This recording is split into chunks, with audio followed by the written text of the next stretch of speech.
All right, I think I'm live. Let's find out. Can anyone out there hear me? Just let me know that you can hear me, and I will know that I am live. Um, Everything says I'm live here, so let's find out. Let's make sure. There we go. Hear me loud and clear. Great. All right. It is 5:58.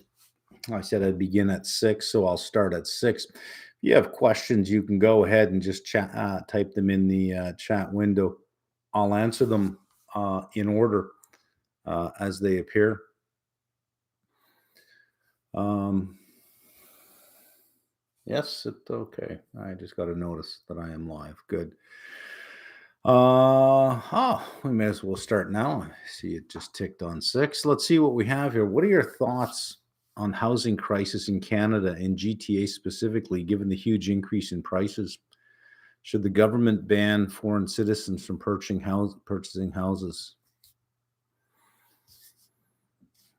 Uh,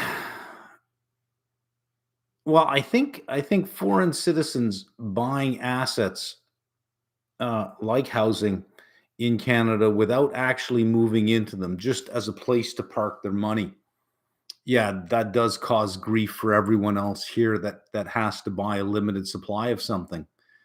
Uh, I don't know that it had much of an effect in Vancouver, in BC, when they instituted, I think, a 20% tax on foreign buyers. I seem to think that if the government is predisposed to regulating something, perhaps they should be predisposed to deregulating something. If you talk to almost any builder about the difficulty of getting zoning, of getting the approvals, let's say you want to build an apartment building complex in the GTA, uh, it's a years long process to get everything in place before you can do it. Just the amount of bureaucracy and regulation in place to get that done is a years long process. At the same time, you have to carry that project financially. So, given high levels of interest rates, the financing costs to carry those projects just to break ground increase the final cost per unit. And if you're targeting certain cap rates, your rents have to be a certain price, and that's it. So I don't know that foreign buyers of Canadian assets are as damaging as the inadequacy of the regulation around the housing sector in Ontario, specifically in Canada in general. I think that if you want to encourage more building, uh, make it easier. Don't make it harder. I think that is a big problem right now. But Canada does have a very aggressive uh, immigration policy and immigration targets to 2025. Unless they can solve the housing problem, and it is a problem, housing is going to become unaffordable for pretty much anyone under 25 who's thinking that, well, I'll save enough to buy a house, that the house price appreciation will accelerate faster than you can save the down payment. And the immigrant cohort coming in is of a different culture, a more collectivist culture. I'm not putting a value statement on that, just a statement of fact. It's a collectivist culture.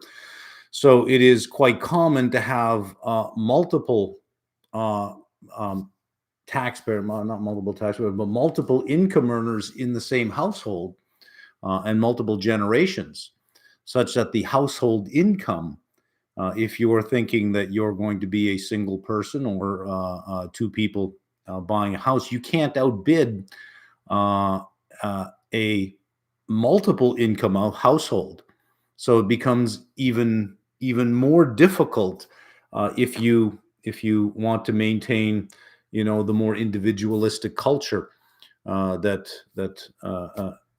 you may be used to, unless you're willing to sacrifice on that.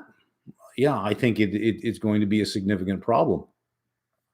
Um, in regards to selling options, why do you specifically choose 30 delta? What's your logic in choosing 30 delta? If you take a one standard deviation on a distribution, it's about 68% of the probability falls under, from the mean, falls under one standard deviation, which leaves 32% in the tail, 16 in each tail. So a short strangle at 16 delta is basically one standard deviation below and one standard deviation above. So if you're only going to do a put and you want to be aggressive, you just double it from 16 to 32. Hence, you just round it off to a 30 delta. And that's why if I'm just doing puts and I want to be aggressive, I'll use 30 deltas. If I'm using puts for income and I don't want the underlying put to me, I just want the income, I'll use 15 to 20 deltas. If I really want it put to me, I'll move it up to 50 deltas. And if I absolutely want it put to me, I just want a better price, I'll go to 60 or 70 delta and sell puts. Still don't understand the strategy of selling in the money put options on S&P. Statistically speaking, the higher we go, the lower the probability that we keep climbing higher still in the short term. Well, you have to understand things in context. If you see somebody in a store buying a blue tie, you would think, is that all you're going to wear is just a blue tie? They're buying it because they have a wardrobe, right? They're buying it in the context of their entire wardrobe. So you can't just say, well, you're going to look kind of silly walking around with just a blue tie. Why would anyone buy just a blue tie?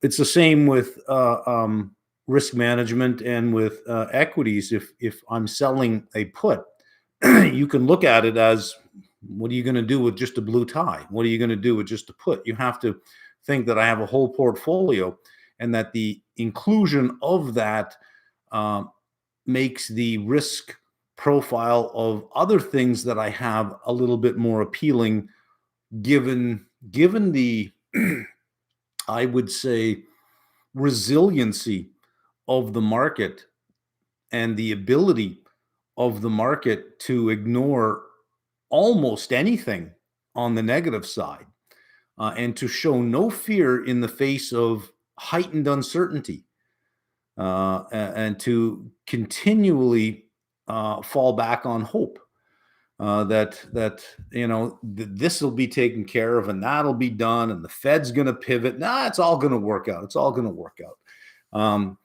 That there is that, there are days where I am in awe at the market's ability to just ignore everything. And, you're sitting at 4130, 4140, and you see, those green bars climb the side of the chart at 2 p.m. You think, well, it's not that people are coming in to buy at this multiple, given this level of uncertainty. It's the conviction at which the buying is happening, which to me seems, well, okay, well, that's it. I mean, I have to observe what the market is doing. I have to look at my positions, and I have to say, well, maybe I should reduce my risk a little bit here, because, there's an old saying, it does not help to be right in a room full of wrong people. And as much as I disagree with the market, and as much as I think that market participants at some point will have to come to terms with one of two possible outcomes here: that the economy remains resilient, but in a low growth mode, because credit is going to be tight. Credit is always tight when rates are high, because some people elect not to use credit, and banks raise their standards. So this is a normal thing. And if the economy remains resilient, it'll stay resilient in a low growth mode. Rates will be higher for longer, and the market has not increased the discount rate on a lot of equities. And once you increase that discount rate, how do I know? Well, the real rates have to go higher. Once real rates start breaking the last highs that they had, equity prices have to go down. You can't have a cost of equity of 7.5% when the Fed funds rate is 5.25, and the equity or the debt, the unsecured debt is almost 6%. You can't just say, well, another 100 basis points for my equity. So the discount rate is going to have to go higher, which means equity prices are going to have to come down. The Fed has made it very, very clear, even in the face of a lot of people saying inflation is coming down, the Fed's going to pivot. It doesn't matter what you believe. It matters what they believe and what they say. And none of them, to a person, none of them see cutting rates this year, even if inflation is trending down. They don't see cutting rates. They do say they are comfortable with some pain. They do say they have to introduce slack into the labor market. So unless unemployment goes to 4.5%, rates aren't coming down. If rates do come down, it's because something really broke. And if something broke, you don't want to be in equities. So you have, I think, two uncomfortable outcomes here. And I think that the resiliency of the market now is going to have to come to terms with it at some point in time. So I just think that they're currently wrong, but I think they've been wrong for enough time that I have to say, look, okay, I mean, I'm the only one in the corner that feels he's right. And this is a room full of wrong people. I'm going to have to be less right for a while. And that's why the logic for me of selling them is because it serves my purpose combined with the rest of my portfolio, much like the person buying a blue tie is buying it to match the rest of their wardrobe, right?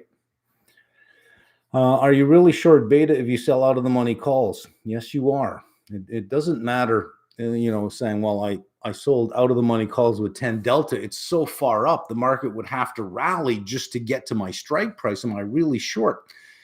You are, from a mathematical perspective, you are, because a call has positive delta. Now, you've stuck a negative sign in front of that positive delta, so you have negative delta. And the underlying has a certain beta. So you have negative delta beta. You have negative beta if you are short a call. It may be less risky short beta, but it's still short beta. Let's see. I want to start practicing selling options delta, but I mainly have CAD. Are there any broad-based ETFs with liquid options on TSX, or do I have to convert to USD? You're going to be using the Montreal Exchange for options. I've never been happy with the liquidity of the options in Canada. Now, if you go into some of the larger companies, I think the 60 larger companies, you could probably get something done there. I think the banks are okay. Use the Canadian options, not the US options. On those are fairly okay, but they do have wider spreads in Canada because it's not as deep a market. The volumes are not there. So for the market makers to make their cut for the day, the spread does have to be wider if you have lower volume. That's just the sort of disadvantage of being in a smaller market. But you do have access to the US. You don't have to use the US, but you'll find that your pool of underlyings is small in Canada. What is DDB percentage now? I think negative 47%. Yeah, somewhere around negative 47. What would be your strategy to decrease beta for underwater ES September futures position? Underwater, decrease beta, which means you're long. You bought the ES for September. It's working against you. You want to decrease beta. Then you have to add negative beta somehow. So you can either buy a put or sell a call. I don't know enough to say, what to do with the underwater position. You are saying to decrease beta, not increase beta. So I assume you're long and you want to get less long. Can you please explain the negative carry profile of the 210 spread using TUT? I don't know that you'd get. You're trying to get something that's duration neutral by using futures on this one. So it's 2 against 1. You're trying to get, yeah. So it's without seeing what the underlyings are, without seeing what each of the what the current ratio is. I don't know that I would have the numbers for you, especially with the current underlying, which would be the June contracts. I'd need a few more screens to get that done, unless it's something more conceptual when you say explain the negative carry profile. I don't have it in front of me, so I can't. I'd have to go to CME and look at what the underlyings are. I know it's a ratio of 2 to 1, but yeah. So and I'll pass on that one. What do you think the chances are of something breaking, leading the Fed to have to cut rates this year? Well, things break all the time. It's just, for the most part, if you have a strong, resilient economy, it absorbs that. So when we talk about an economy in equilibrium, what that truly means is not that things don't happen to knock it out of equilibrium. Those are called there's a economists have a name for things that happen. It's I can't remember it. Is it mutations? I forget the name of it. But in simulations, they'll put a system in equilibrium and then they'll perturb it with mutations just to see at what point the system then flips into another equilibrium. These things happen all the time, and an equilibrium can absorb it. So when we say that we're in equilibrium, it means we're in a position in the economy such that external shocks don't knock the economy out of where it happens to be. When you're in a low growth environment, there's a higher probability that these external shocks do knock you out of where you are. So being that they happen all the time, it's just a matter of time and the ability of the economy to absorb what happens. And they're random, they're unpredictable. That is their very nature, is they're unpredictable.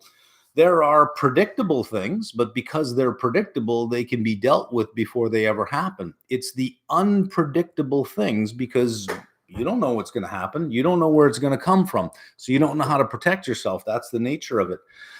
It will,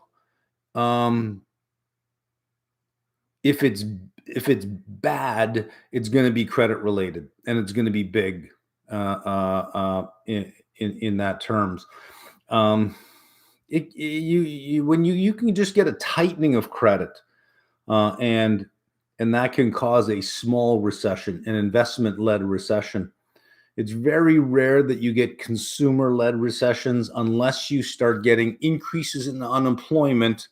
Then the consumer tends to pull back because aggregate incomes are dropping, and individuals with incomes also pull back a little bit. So you get two effects. But with 3.4% unemployment, it's hard to see the consumer leading us into a recession.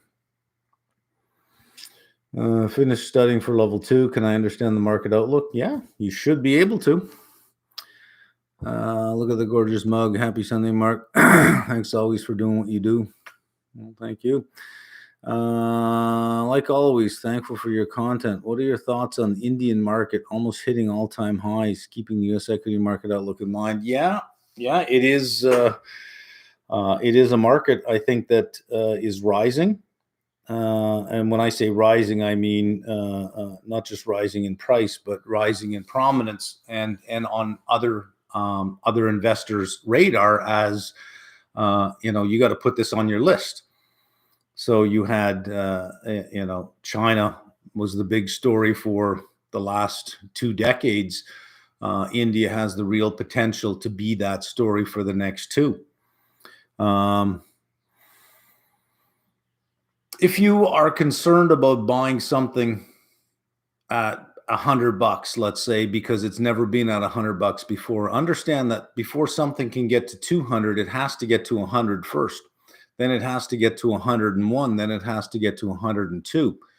When you have momentum, I don't know that I would concern myself too much about buying at levels that are elevated.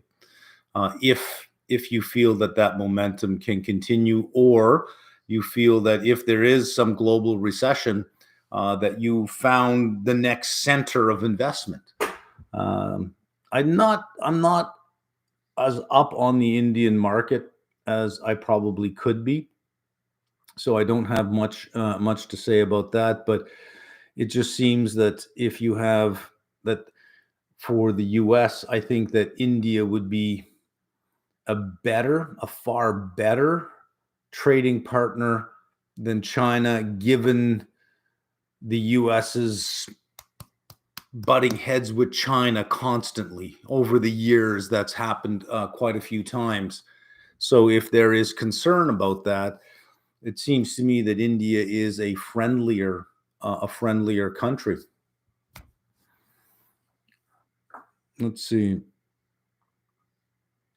I think I may have went too big on my January TLT calls at the end of last year. Do you think it could be a good idea to get out taking a small loss to reduce your size if you're now unsure about a trade? Listen, you can reduce your position by simply turning it into a spread. So you went too big, you bought the 110 calls, sell the 115 calls. And rather than close your position, sell the 115 calls, you might recover 50% of your original purchase. Now you have a spread and you're still in the game. And then you can sell, 10 delta puts against that position for the next 6-7 months to recover the rest. When you buy long dated calls, your job is not done. You buy long dated calls, then you start thinking about how do I get them for free? And you have very low risk strategies, hopefully low risk strategies that help you get those for free. But I would turn that into a bull spread before I'd take a loss. If you're going to take a small loss, do the bull spread, and there's your small loss. That if it doesn't work out, there's your small loss, but you at least keep the option open that it will pay off, and it's a $5 spread. So if you have a rally in yields for any reason, and TLT moves up, take that opportunity to sell the 114 calls, or the 115s, or sell the 114s or the 113s. You can create whatever bull spread you would like. Aside from GM, Oxy, Alcoa, what are some of your other favorite stocks to do in an income factory with? Oxy I like doing because I think I have a floor on that for a while. Other good ones, TLT's been very good so far. Selling the 102s, 103s, 104s. TLT, I haven't had any of them put to me as of yet, and I've been doing them every month, and they've paid off. It seems to be working well for me.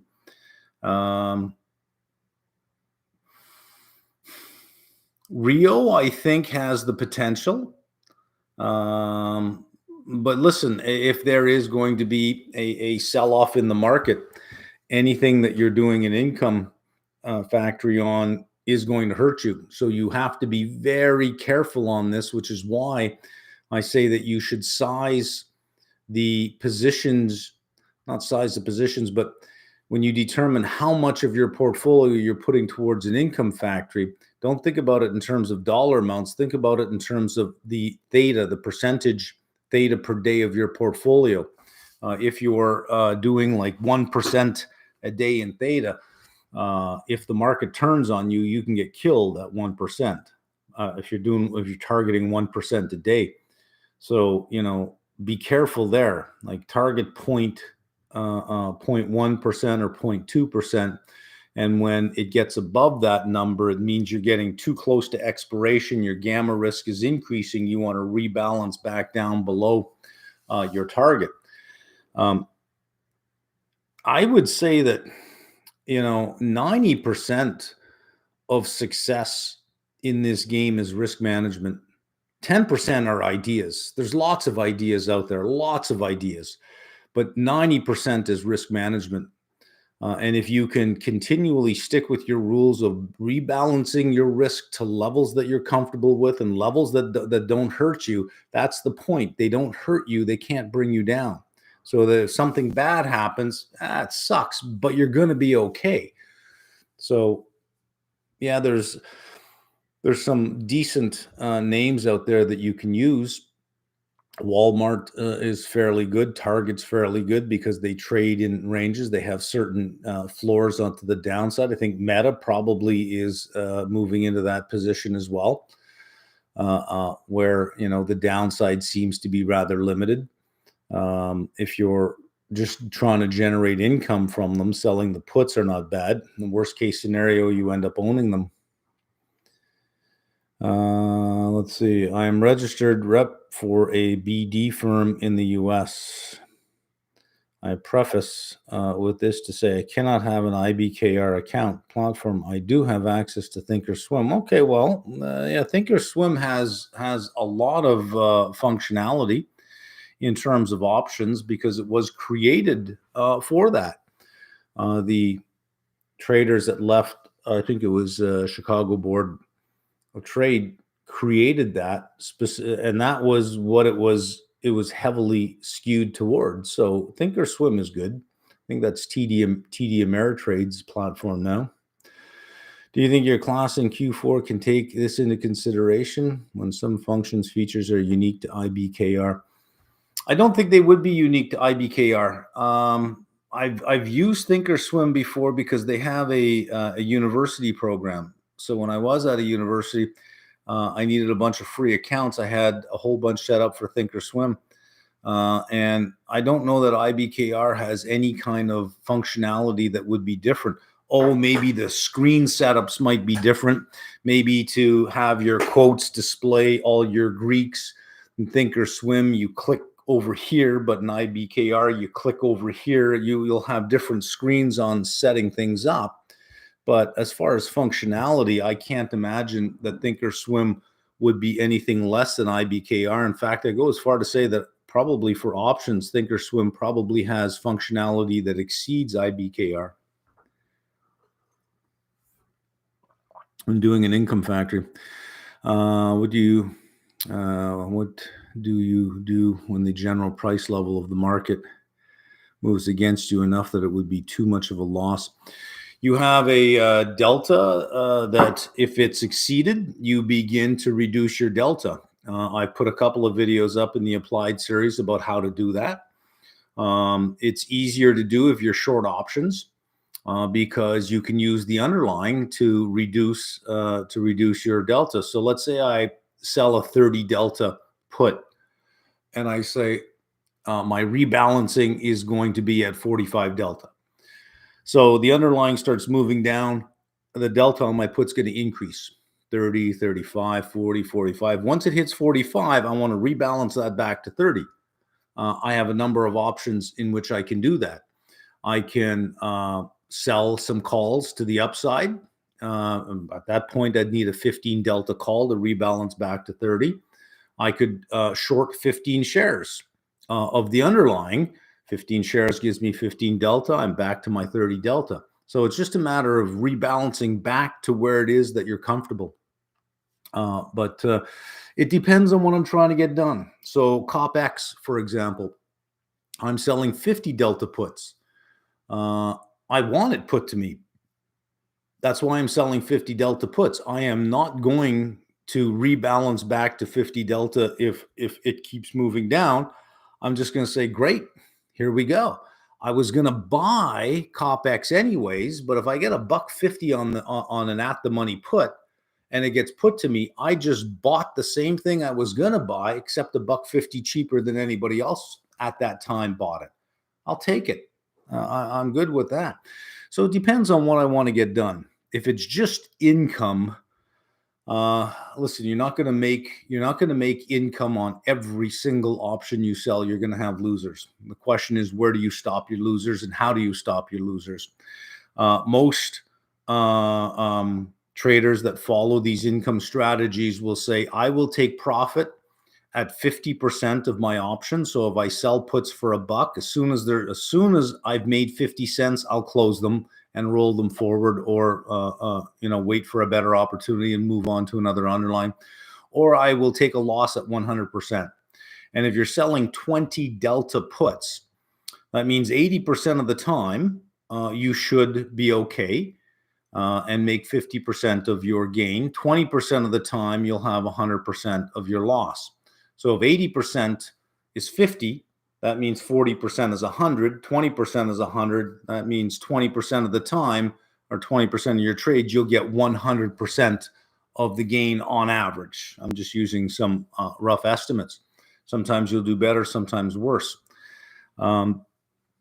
You're going to have to figure out where you want to take your loss and stick with your rules. And if you do, and you're playing 20 delta options all the time, the odds are in your favor. So if you're doing it on repeated times, the odds are with you. That's what we want to find, a strategy in which the odds are in our favor, knowing that, there'll be some losses. How do we control the loss such that the wins, the cumulative amount of the wins, outweigh the cumulative amount of the losses? Let's see. If I'm buying leaps on TLT, say June 2023, that's not a leap, June 2024, I think you mean. Should I buy in the money or out of the money calls, and why? Depends on what delta you're trying to achieve. Depends on how much you want to spend. You can buy in the money. In the money is kind of a proxy for buying the stock without having to pay $104 for it. So some traders may say, I want to own the underlying, but I don't want to spend $104, but I want the best delta I can get. I don't want to buy 100 shares. Maybe they'll, on a leap, they'll buy an option that might have, 90 delta, close enough. And they're using less capital. Maybe that's an $80 call. So they'll spend $2,400 instead of $10,400. They'll spend $2,400 to get the same exposure that somebody who spent $10,400 had, except they're spending $8,000 less. And they may say, well, as soon as I'm down $1,000, I'll cut my loss. So if you spend $10,400, as soon as you're down $1,000, you cut your loss. You spend $24,000, as soon as you're down $1,000, you cut your loss. Some people like to point out, but you're losing somewhere 30-40% of your money. Ignore that. You're losing $1,000. You've committed to lose $1,000 either way. It's just in the second way, you've only committed $2,400 of capital instead of $10,400 worth of capital. It's only $2,400. The other $8,000 is you can put in a cash fund for a year that's going to earn 5%. Why not? Right? So you can buy in the money if you want to increase your delta, which means you're increasing the responsiveness. Now, somebody may say, well, why not buy 3 calls that have 30 delta? There, you'll still have 90 delta as well. Yeah, you could do that as well. Question is buying 3 calls with 30 delta the same capital requirement as 1 call at 90 delta? And if it's the same amount of money that you're putting out and the stock price drops, well, you probably lose 1,000 on the upside anyways, because now you have 3 times what you bought. It comes down to your own preference of how you want to do it. Let's see. Have you ever blown up? Yeah. Yes, I have, a couple of times. Early in my career, and with smaller accounts, certainly not bigger accounts, smaller accounts. But yeah, I've blown up. And the anatomy of a blow up is fairly consistent. Whenever you look at a blow up, it's usually one of two, well, a combination of two reasons. Number one, you're in something you don't understand. Number two, the size was way too big. And every time it moved against you, you added more, thinking that, wow, okay, I'll lower my average cost. You dollar cost averaged into a losing position. The position got way too big and you didn't understand what you were trading. Uh, that is typically the anatomy of a blow up, is that you just didn't understand what you were doing and your position was too big. You can not understand something, and if you have a small position, you're not going to blow up. You'll lose probably, or if you're lucky, you'll win, but it wasn't skill. Usually you blow up when your position is way too big, and you don't understand what you're doing. So you should have limits on your position size until you gain experience. Once you have experience, there are, these nice pitches that come right over home plate. That is not a time to say, well, I don't want more than 4% of my portfolio in any one stock. Those are the times you want to get big. You want a big fat position. The last one I had that I felt fairly convinced about that worked out. I'll tell you one that worked out, one that didn't. One that worked out was during the pandemic. Northview Apartment REIT in Canada had a takeover offer, and I already had tracking stock in my portfolio. Because of the takeover, my stock left, and I got tracking stock because it was going to be replaced with some of my stock I had elected to have the high yield fund. The takeout price was $36.25, and the share price kept dropping and dropping and dropping all the way to $27. I loaded up, and it increased, and it hung out about $2 below the takeout price. And the takeout price, the company that was taking it out, the fund that was taking it out, was saying, well, sometime in the third quarter. So I knew how many dividends were left. You can calculate the return on the investment was something like 36% just for holding it. It hung out about $2 below its takeover price. And, every couple of days I'd say, well, I'm just going to buy more. So I ended up with a very large position, way more than 4%. But it just seemed like such an easy pitch. And it worked out quite well. It got taken out. Everybody got paid. And thank you very much. The other position I had was GM. I had bought it in the low 40s, rode it all the way up to the 60s. On the high 50s, touched 60 a few times, selling puts on the way up, having shares put to me whenever there was pullbacks.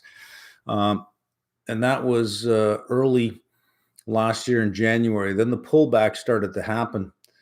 And I sold calls against GM, but GM was dropping way too fast for me to keep up. I kept rolling the calls down, but all you can do is minimize your loss.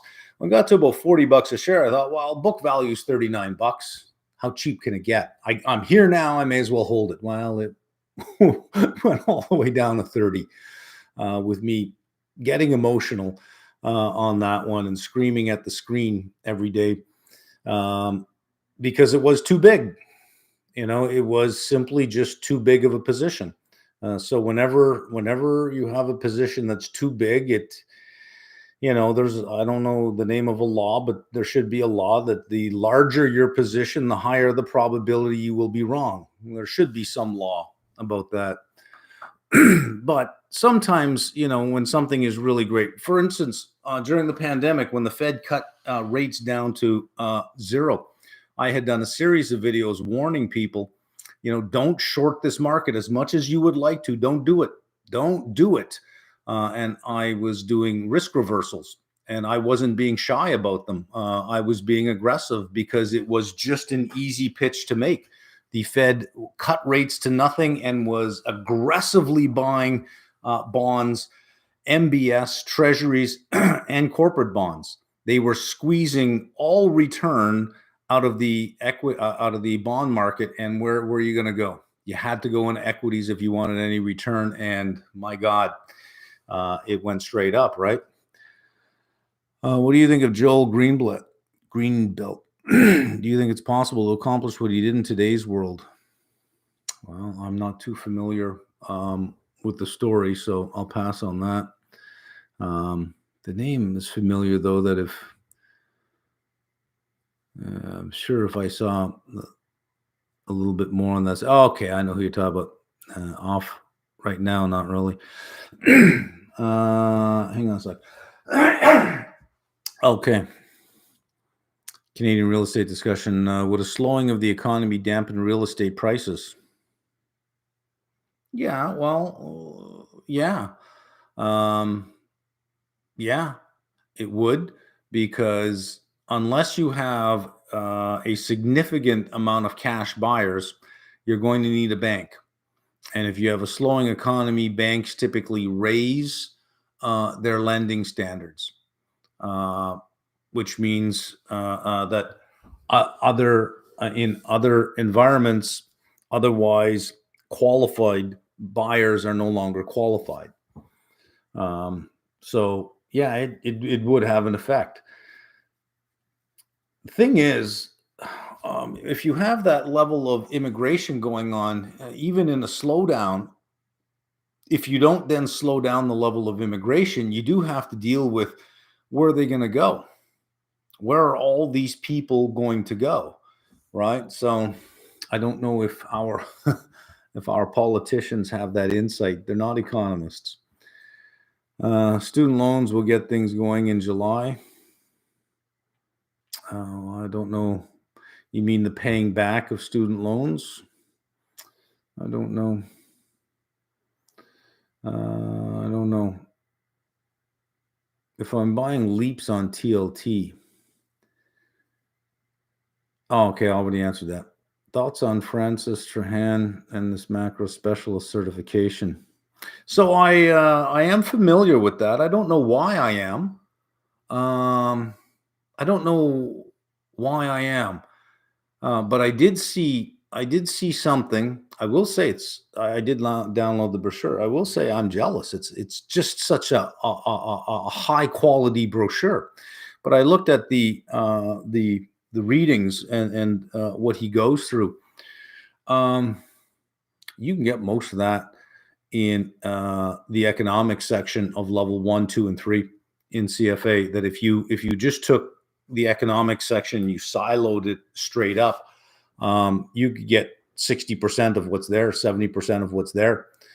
And if you combine that with the market outlook to see how it's applied from a top-down perspective, rates, and then you move into each of the sectors and what they mean, you could piece it together yourself. I don't know that it is uh, an an organizationally backed designation, or if it's just this guy's designation, right? I mean, I could do the same thing. The an applied market strategist, an AMS. Enroll with me and get your AMS. But it's not an org like CFAI or CAIA. It's not going to have that kind of recognition behind it. To have that kind of recognition behind it, you have to limit yourself to the curation of a body of knowledge that is agreed upon by significant industry participants as, yes, if you have that, it does remove from us the need to train to that level. That's what the CFA does. That an institution can look at that and say, okay, so if I know the level of knowledge that you have, it's and because there's this organization that curates this knowledge, that conducts the test, uh, independent of the teaching of everything. If it were that, and enough organizations recognized it as being significant, fine. But if you're just going to curate your own curriculum, it's really just a course, with a designation to say, hey, look, here's a designation. But is it a recognized designation?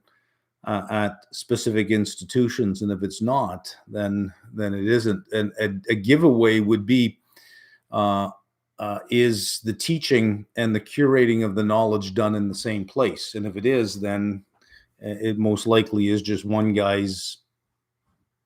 I guess you'd call it just a marketing technique to say, look, you're going to get these letters that you can use behind your name.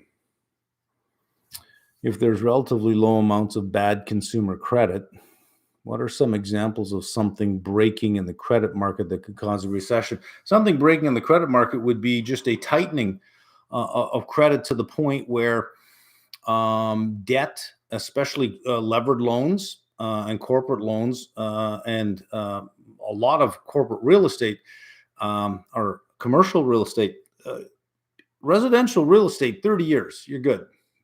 Commercial real estate, these are typically 5-year terms, partially amortizing, but most of them are bullets, which means you either pay it back in 5 years or you roll it over. So you got a whole bunch that's maturing over the next 2 years. Well, they're going to roll over at significantly higher rates, which is going to depress property prices. Well, now you have an asset that's dropping in value. You have to meet certain loan to value criteria. So even if you could roll it over, you may have to have an equity injection to make your loan to value ratios fall within a certain line. So if all of that can't happen, all it takes is just a few notable ones and a few losses for other banks to say, well, we're cutting back as well. And 75% loan to value, we got to go 60 loan to value.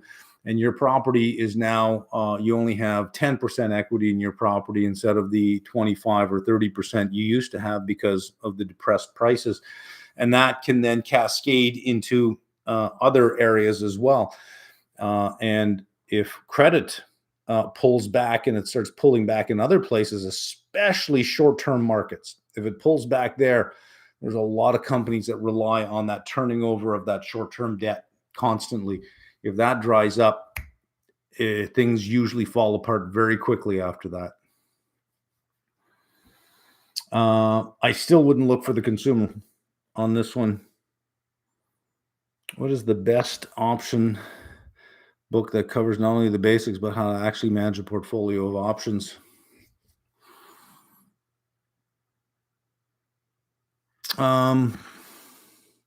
Somebody asked me that before, and I forget the name of the author. Let me see if I have it here. It's a matter of finding where I would have put it now.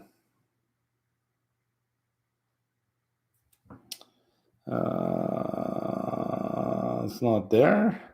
Would it be in iBooks? You got Bookshelf, iBooks, Kindle. I mean, you got to check everywhere to see where you bought your last book. It's not in iBooks. Is it in my Kindle?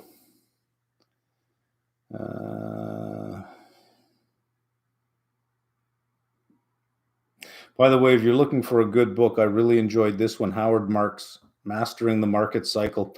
That was a really good book. And if you're looking for another good book about viral apps or building websites, how to create that stickiness for the customer in any product that you're making, a good book on that is called Hooked, Hooked, Hooked. Really good book. I enjoyed that. When you read it, you start to say, hey, they are using that on me. You start to see all of the techniques that different sites are using to draw you in.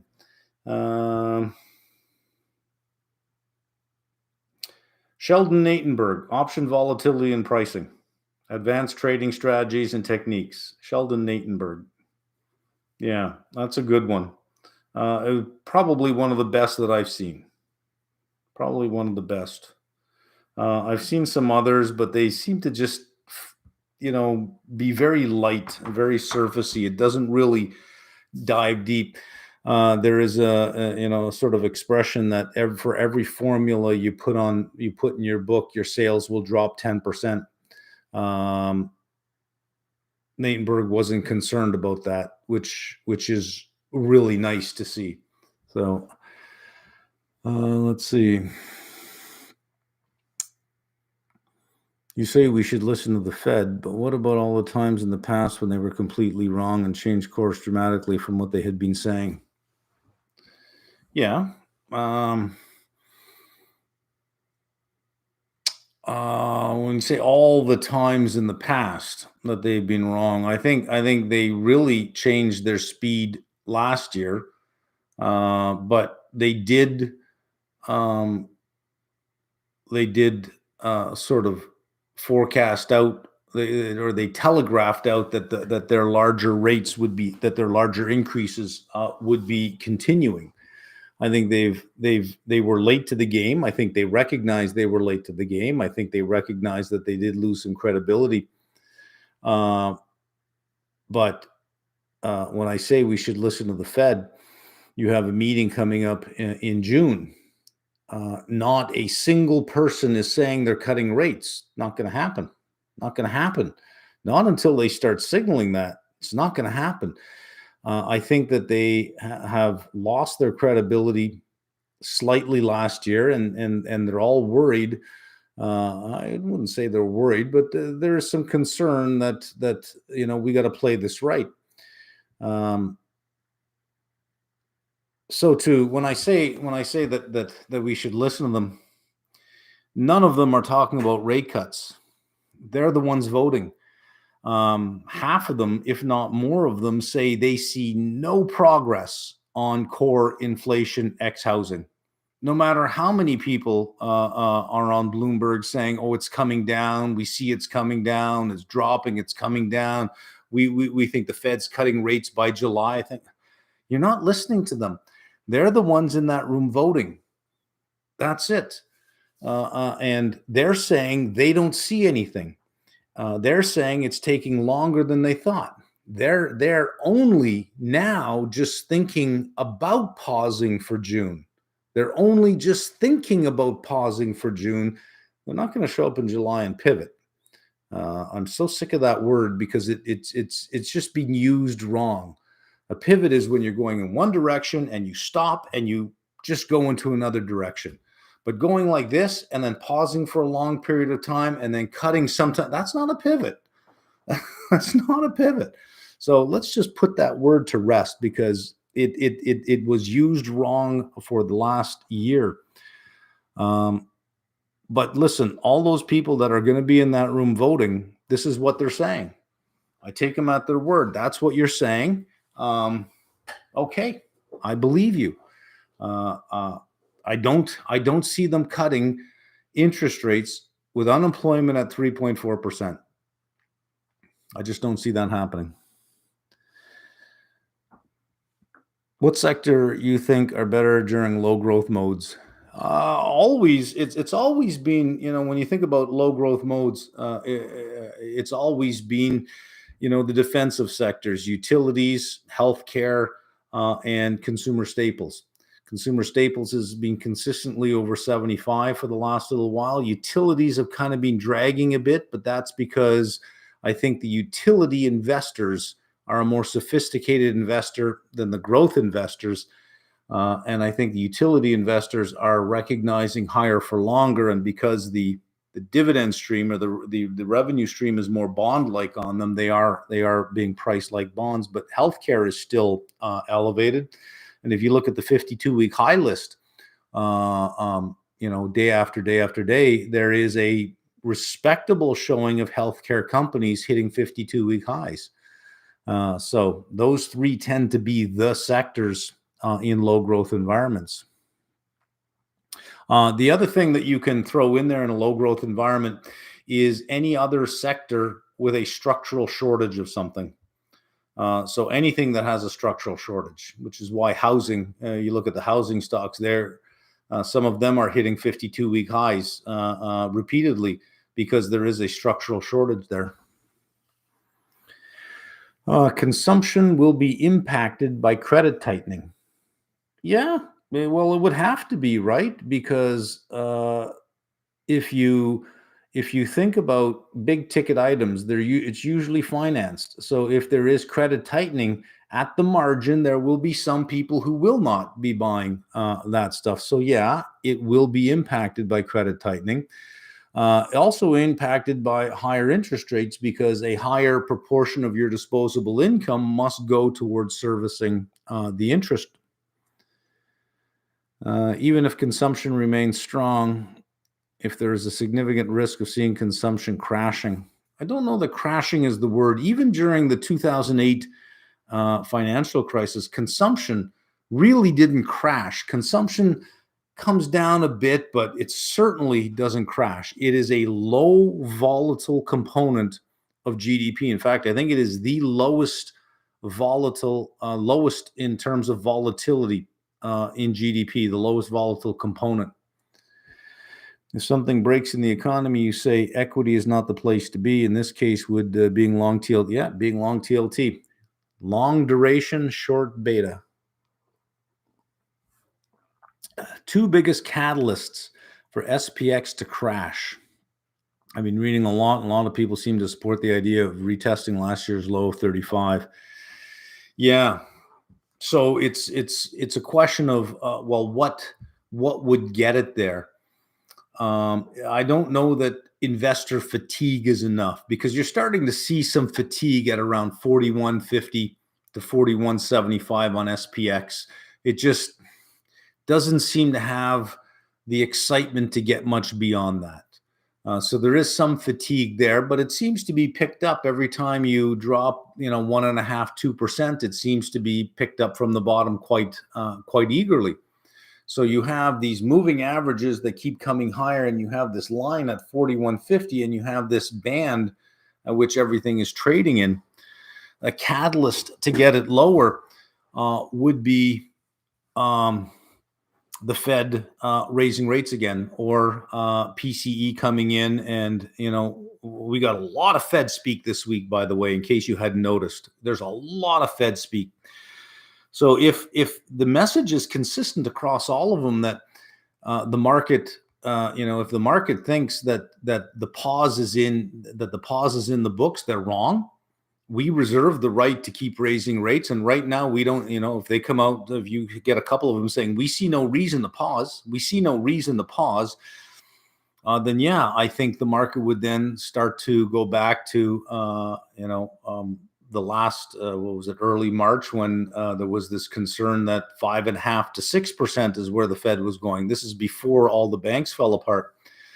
Well, not all the banks, but you know what I'm saying. Then yeah, I think if the realization that the pause is not in, that we are going higher, that there is a possibility that inflation is not a 6-month thing, but that you can see this drop come down, and we're going to hang out around the 3 to 4% range for a couple of years. That's going to be unacceptable for the Fed. They're going to go higher. Or you wake up one morning, futures are just down 80 points, and you found out that a significant company has gone bankrupt, or has declared bankrupt out of nowhere, or that something somewhere broke. That has a very real potential for contagion on a global scale. What that is, I don't know. That's the thing about this, is that it is just random. They come from all sorts of different places, so you can't predict it. But the conditions are right, such that if the conditions are right in terms of elevated rates. Are right that if something broke, the economy generally with low growth is weak enough to really push it.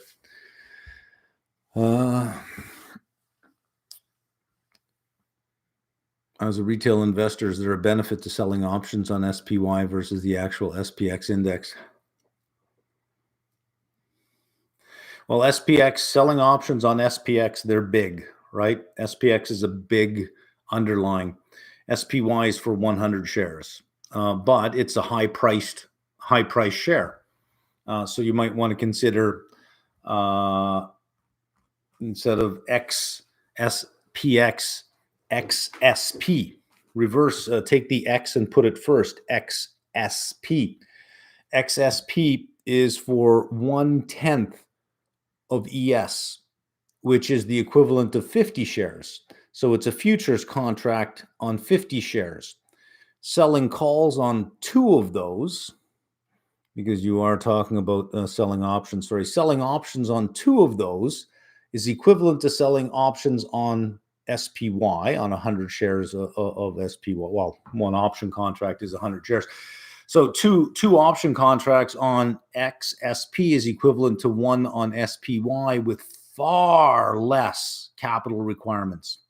Like 75% less capital is required to get that done. See applied series on YouTube. What is your opinion on PayPal and Bank of America? Based on your market outlook today, how do you gain exposure to copper? So PayPal, a couple of years ago, you could see a problem starting with PayPal in just the paperwork required to maintain your account. What they were asking me to upload was unacceptable. And I said, well, I'm just not going to do that.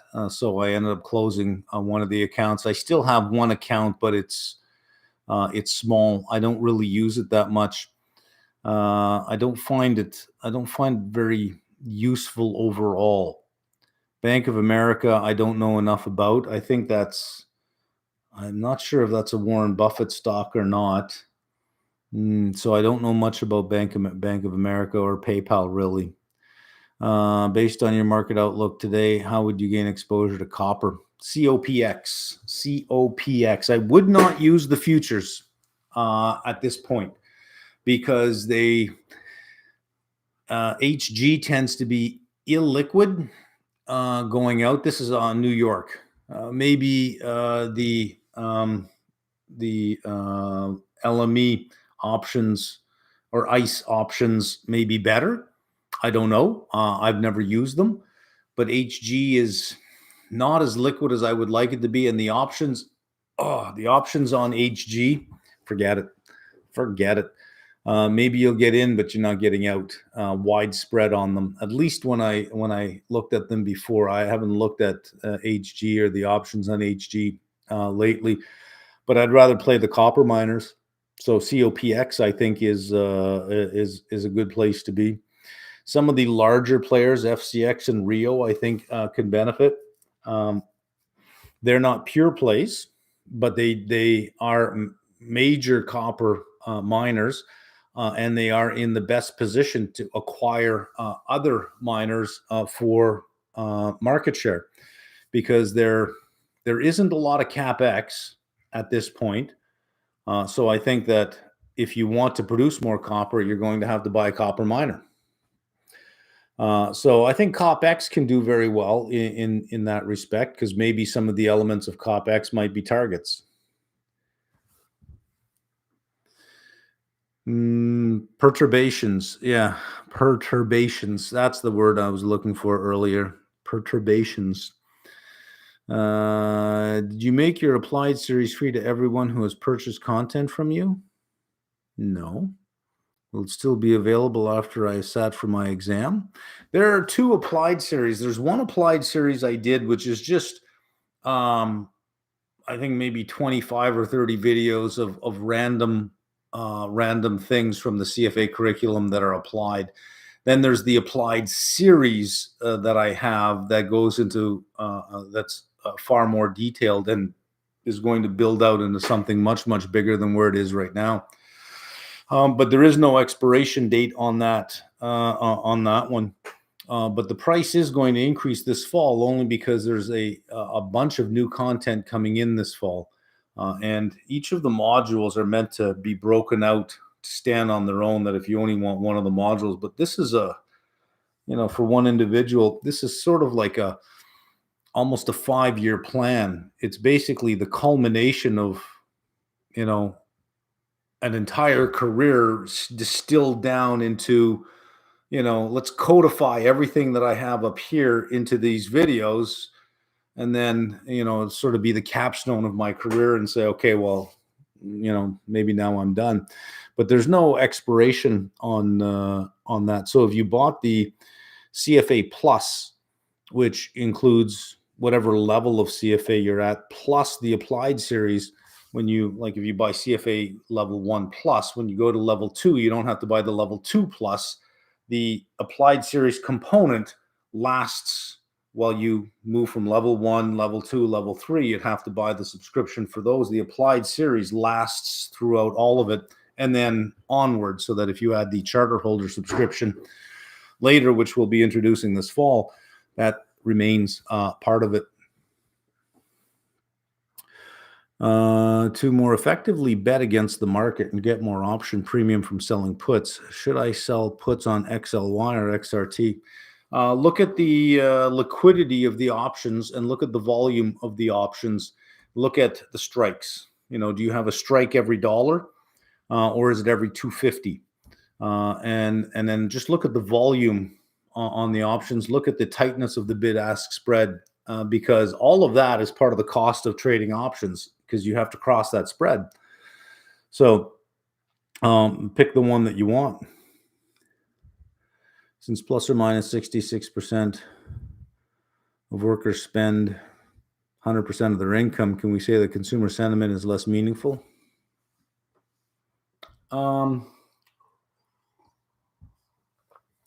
Consumer sentiment matters more for durables.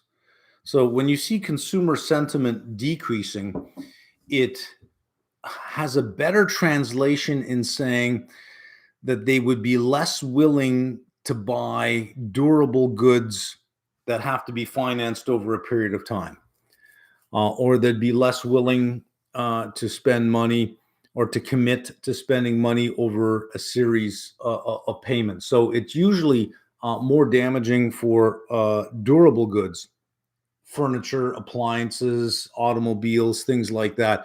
That usually is where you would see it first. And usually that involves some form of credit to buy that. So the demand for credit tends to drop as well as the supply of credit tends to drop. So the demand for credit tends to drop, but they'll still take all their money and they'll still go spend it. They'll just spend it on other stuff. But yeah, roughly 70% of income earners spend every penny they make. Regarding agency, your thesis is that MBS spreads will tighten. Yeah, well, they will tighten at some point. There's a lot of uncertainty right now, and I think a lot more money is sitting in the front end of the curve where you're getting over 5% in 6-month or 1 year 1 year treasuries. Even investment grade is paying 5.1 to 5.5% in the 1 to 3 year range. Even levered loans that are offering combined all-in yield of 8 to 9% seem rather interesting. But that's not going to stick around forever. I don't know how long it's going to stick around, but it won't stick around forever. The spread is what the mortgage REITs isolate. So when you buy a mortgage-backed security, there's a component that is the nominal rate, which is usually the 10-year rate plus a spread for the MBS, and the spread is quite wide historically. So what they do is they'll use treasuries to hedge out the interest rate component part of the asset. They'll use swaps to hedge out the interest rate risk of financing the asset, and then they'll lever up that spread. So as they roll over their principal, because MBSs pay interest and principal on each payment, as they get the principal and they roll it over, they're buying MBSs at higher spreads. So their net spread is higher. They can use less leverage if you have a higher spread. But if that spread contracts, the asset value increases. And since they're only hedging out the interest rate component, if you have spread contraction, they do get the benefit of that asset appreciation. So worst case scenario, they earn bigger spreads. best case scenario, asset value increases significantly, and at tighter spreads, you use higher leverage. So they use less leverage at higher spreads, so they're less levered against that. And as they roll over their principal, they're rolling it into higher and higher, cheaper and cheaper MBS, higher and higher spreads. I have no problem with that because no matter which pathway we go, I like the outcome.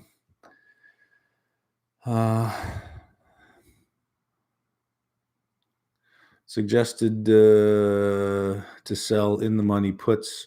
Oh, no spaces in between the words. Just make me want to read here, right? Suggested sell in the money puts and roll it every 2 to 3 months in options. Corsia okay, if you don't put spaces in between your words, I can't read them. I'll pass on that one. Is there any part of finance that AI won't be able to replace? Good question. Is there any part that it won't be able to replace?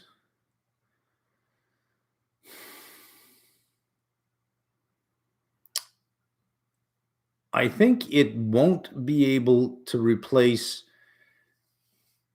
the experience and intuition that you build up. I think it might have a hard time in running into the fire, so that when a market is selling off, it might have a hard time saying now's the time to buy, depending on how it's trained. It could be trained on technical indicators and trading that way. But it, depending on the rules it has, I don't know if it would know when to step outside of its rules. Like I explained, there are times to load up on a trade when it's right across home plate. Would AI know how to do that? I think AI could probably quantitatively trade better than a human could. I don't know if it could strategically trade better. Time will tell, but it is a good question. Do you know if the European and Chinese have their own version of Fred? I don't know. How much time do you spend reading peer-reviewed studies? Not much. Not much. A lot of them. Like, unless you're going with the top 3 or 4 academic journals, with Journal of Finance being the king. Unless you're going with the top tier journals, and there aren't that many that you really need to subscribe to, 3 or 4 of them, really. A lot of what's written is absolute nonsense. Understand that academics have to publish. That's part of the job that you have. You must publish. So there aren't enough A journals. There simply aren't enough A journals. So you're going to have to put stuff out there somewhere, and you get less points depending on where you publish. Some schools have target journals, and that's all that counts. Other schools say, well, here's a list of journals. These are worth 2 points. These are worth 1. This is half a point. This is a quarter of a point. And a lot of stuff that's put out there is garbage. There is certainly wouldn't spend time reading it. So I don't spend a lot of time reading these things. When you do your when you do a PhD, when you go through a PhD program, you read so many to the point where you get absolutely sick of them. And when I finished my PhD, I couldn't read anything for a couple of years after that, because I would immediately just get sick. It was like, oh God, I'm nauseated right away. I know exactly where this is going. I could tell you exactly what this paper says even before I get there. Because they end up all being the same. So there aren't that many good ones, unfortunately. Have you at all reconsidered your position on gold? If I recall correctly, you previously indicated you were not interested, still not interested in gold. Much more interested in copper than I am in gold. Much more interested. I've got assets spread between 5 registered accounts. Ooh, 5, and a corporate account. I'm worried about having CRA call my cap gains business income. Do you spread your active management around? If so, how? Okay, so for registered accounts, I do not trade in and out. It's buy and hold really, because my hands are tied. Registered is long only. That's it. And since it's long only, well, what am I going to do?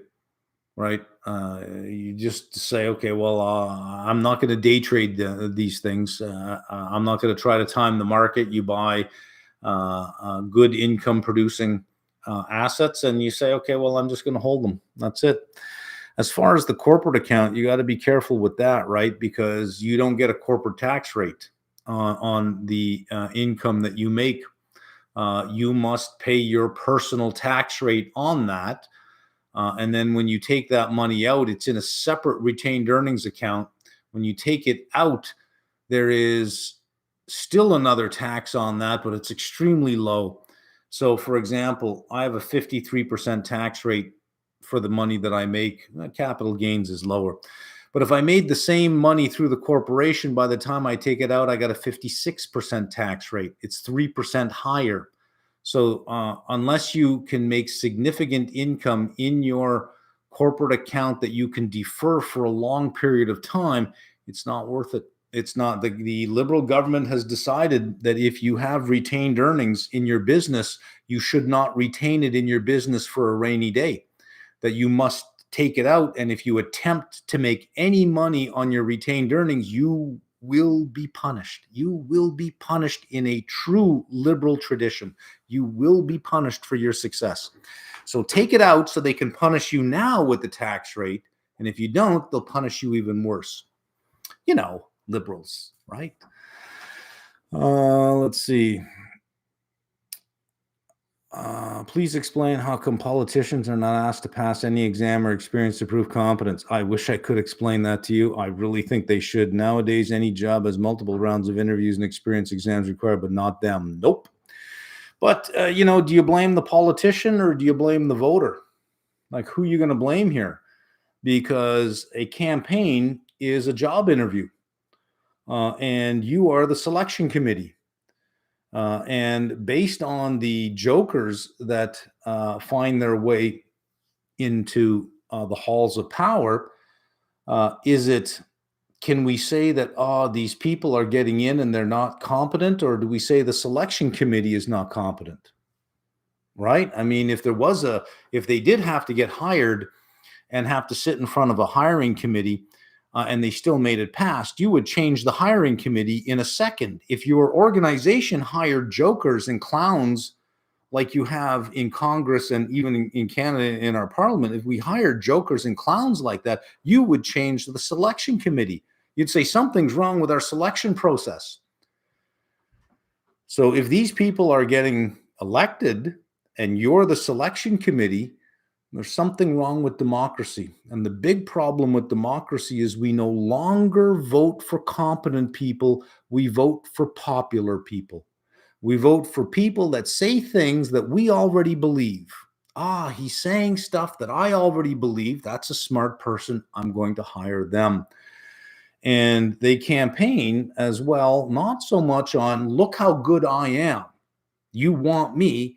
They campaign on, look how bad those people are over there. You don't want them. I will protect you from them. And they feed on that. And this is what we have. It is quite broken. And I think that the voter is probably to blame. I think the media is a big cause of the sheer amount of disinformation on both sides. Rachel Maddow spews out as much disinformation as Tucker Carlson does. It's just you think that one is evil depending on what party you belong to and what colors you wear. But if you're in the center, you can't listen to either one of them. You listen to Rachel Maddow and you think, come on. Okay, you're making stuff up now, and that's not true. And you're taking the worst possible example of something and running with that like it's mainstream. You listen to Tucker, you say, okay, hold on a second. You can't listen to either one of them. They're both sick human beings, because in their minds, they know what they're saying is half bullshit, but they think you're stupid enough to eat it up. And that's what makes them real disgusting human beings. But we, as the voter, for the most part, have abdicated our responsibility. So we get what we get, and this is what we got. I've had modest success at selling puts and calls, but miss out on larger market rallies. Any holes and expectations of the market crash, adjustments to cash position, waiting for the dip. When you're waiting for an inevitability, which I think is just, it's inevitable that the forces in the market right now are going to collide, that something always breaks. Something always breaks, because that's what rates will do. It will break something, and it will break something unexpected, and everyone will go, oh, we didn't see it coming. It always happens. You have to do what's right for you. I would say that if you're going to commit some money to the market, have a good balanced portfolio. I have long positions. All right. I do have long positions, and I get my short position at the level of the market, at the level of the index. But I have underlyings that I'm long. So when the market goes up, my underlyings go up. When the market goes down, my beta position pays off. And like a farmer who says, well, it's time to harvest this field, and in 2 months I'll harvest this field, and I'll harvest this field and plant this field. That's what a portfolio is like. Is I'll take some positions that I'm seeding now for long term. I'll have something, kind of 3-4 months from now, something near term. And if the market goes up, the long positions I have that are more short-term in nature, I'll harvest the gains from that. As the market goes down, I'll re-add those positions. I'll take some of my beta off. That is active, and that's tactical. When you're short, you must be tactical. If you're long, you have the luxury of buy and hold. You can buy and hold your underlyings, and if the market's going up, but your underlyings just don't seem to be going along, add beta. And you can add beta with leverage. If you're in a bull market, add beta with leverage, buy your individual underlyings, and enjoy the ride. You don't have to be tactical. But when you're short, especially in these kind of markets that seem to go up to a certain point and say, we don't want to go any further. And then they go down and they say, we don't want to go any further. And you have this kind of sideways movement of, some days it's euphoria, other days it's fear. That can't hold. One of those forces are going to win out. I don't know which one. My bet is the short side wins out. Otherwise, I wouldn't have short beta. Let's see. What is this income factory term? Is that a specific strategy? It is a specific strategy for options. If you believe rates aren't going any lower, why are you long TLT? TLT is sort of a inevitability trade, let's call it. Is this will end inevitably with something breaking. Because if nothing breaks and inflation doesn't go away, let's go higher. If inflation goes lower and unemployment stays where it is, there's no reason to lower rates, which means it's inevitable that something will break, because something's going to have to roll over at a significantly higher interest rate. Something is going to have to roll over and something will break. It is an inevitability. So it is a way of playing a Fed rate cut cycle without it costing me anything, because I bought calls on TLT, and then I slowly worked off the price of those calls. I'm good. I'm good with that.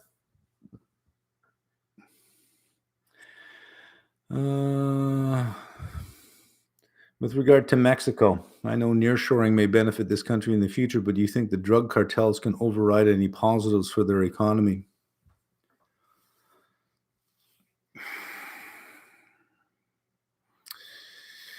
Um, I think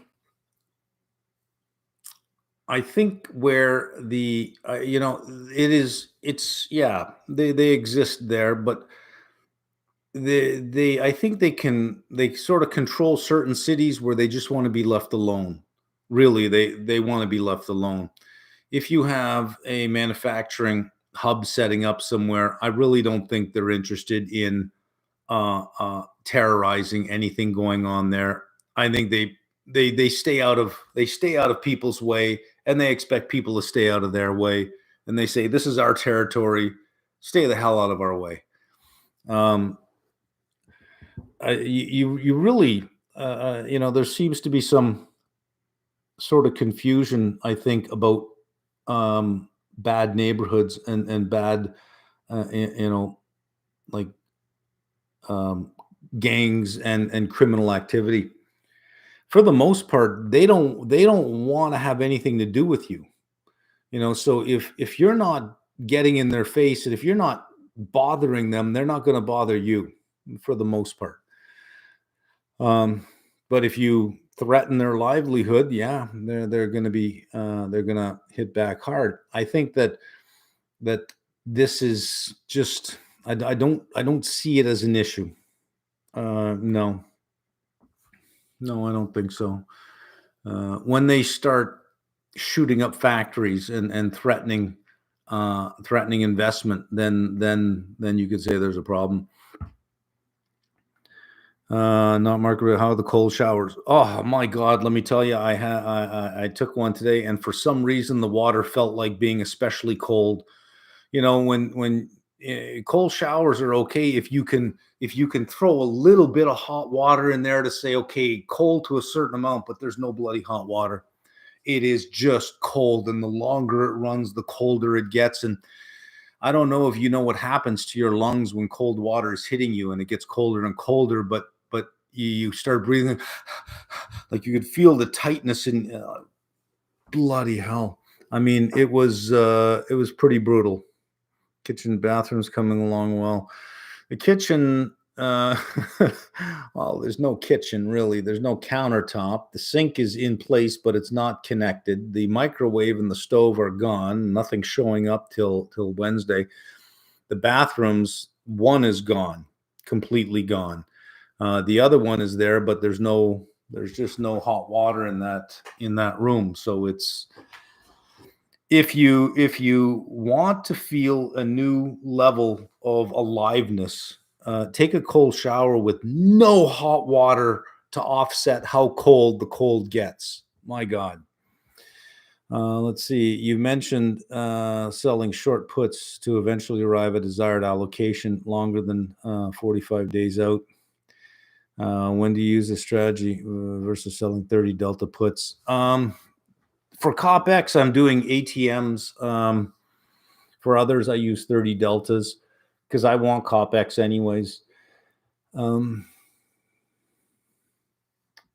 yeah, it just the more I want something, the more aggressive I'll be on selling the puts. And if I don't get them put to me, well, great, huge premium.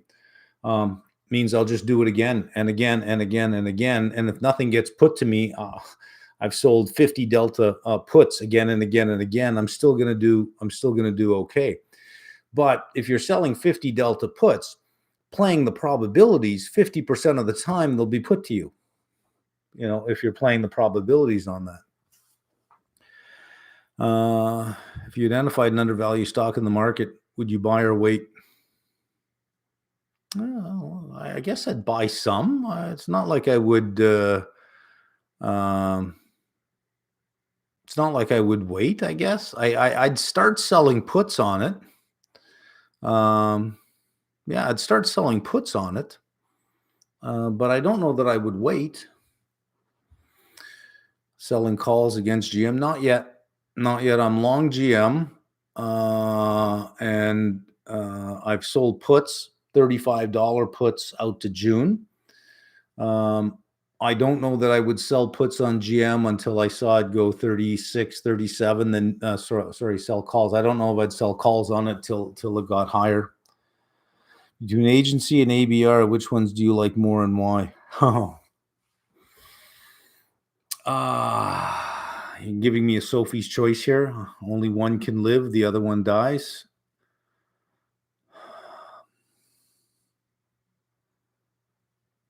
I'd take ABR. I would take ABR. They have had just how many years now, history of just raising their dividend over time. They just raised it again, and they tend to, if you look at earnings surprises over time, they tend to beat earnings more often than not, and raise their dividend. And they've just had a strong history of doing that. So if I had to pick one or the other, it would have to be ABR. Not only that, ABR does have more volatility, so there is more value in the options. Although they're not as liquid as agencies options, there is some, you can get in. Do you have any opinion on the wheel strategy for selling options? Sell put till assigned, then sell calls till assigned, repeat. Yeah, you can do that. You can be aggressive. You can sell puts. And if you are assigned, you immediately flip to selling calls. You can use that for your allocation factory. And in the applied series, I show you how to do that with SPY. That if you are being allocated too quickly, you can then add aggressive calls at the same time that you continue to sell your puts, and you could keep that going for a while. Here's the here's sort of just the bit of a downside on that one. If you're in a regime that recognizes long-term versus short-term capital gains, you run the risk of generating a whole pile of short-term capital gains, which will be taxed as income, which on an after-tax basis isn't great. That if you are about to be assigned on your short put, you're better off rolling your short put for a pickup in premium than having it assigned to you and then selling the calls. Because once it's assigned to you, you have a price, you sell the call. If it goes up, it's called away. Whatever gain you make, if you're in a regime that says that short-term capital gain is income, then you pay income at your marginal tax rate, which might not be a good after-tax outcome. It is better to roll the put because now you have a capital loss on the first put, right? That can offset your capital gain. And whenever you roll, let's say you sold something at 100 for $2 and you have to roll it at the same 100.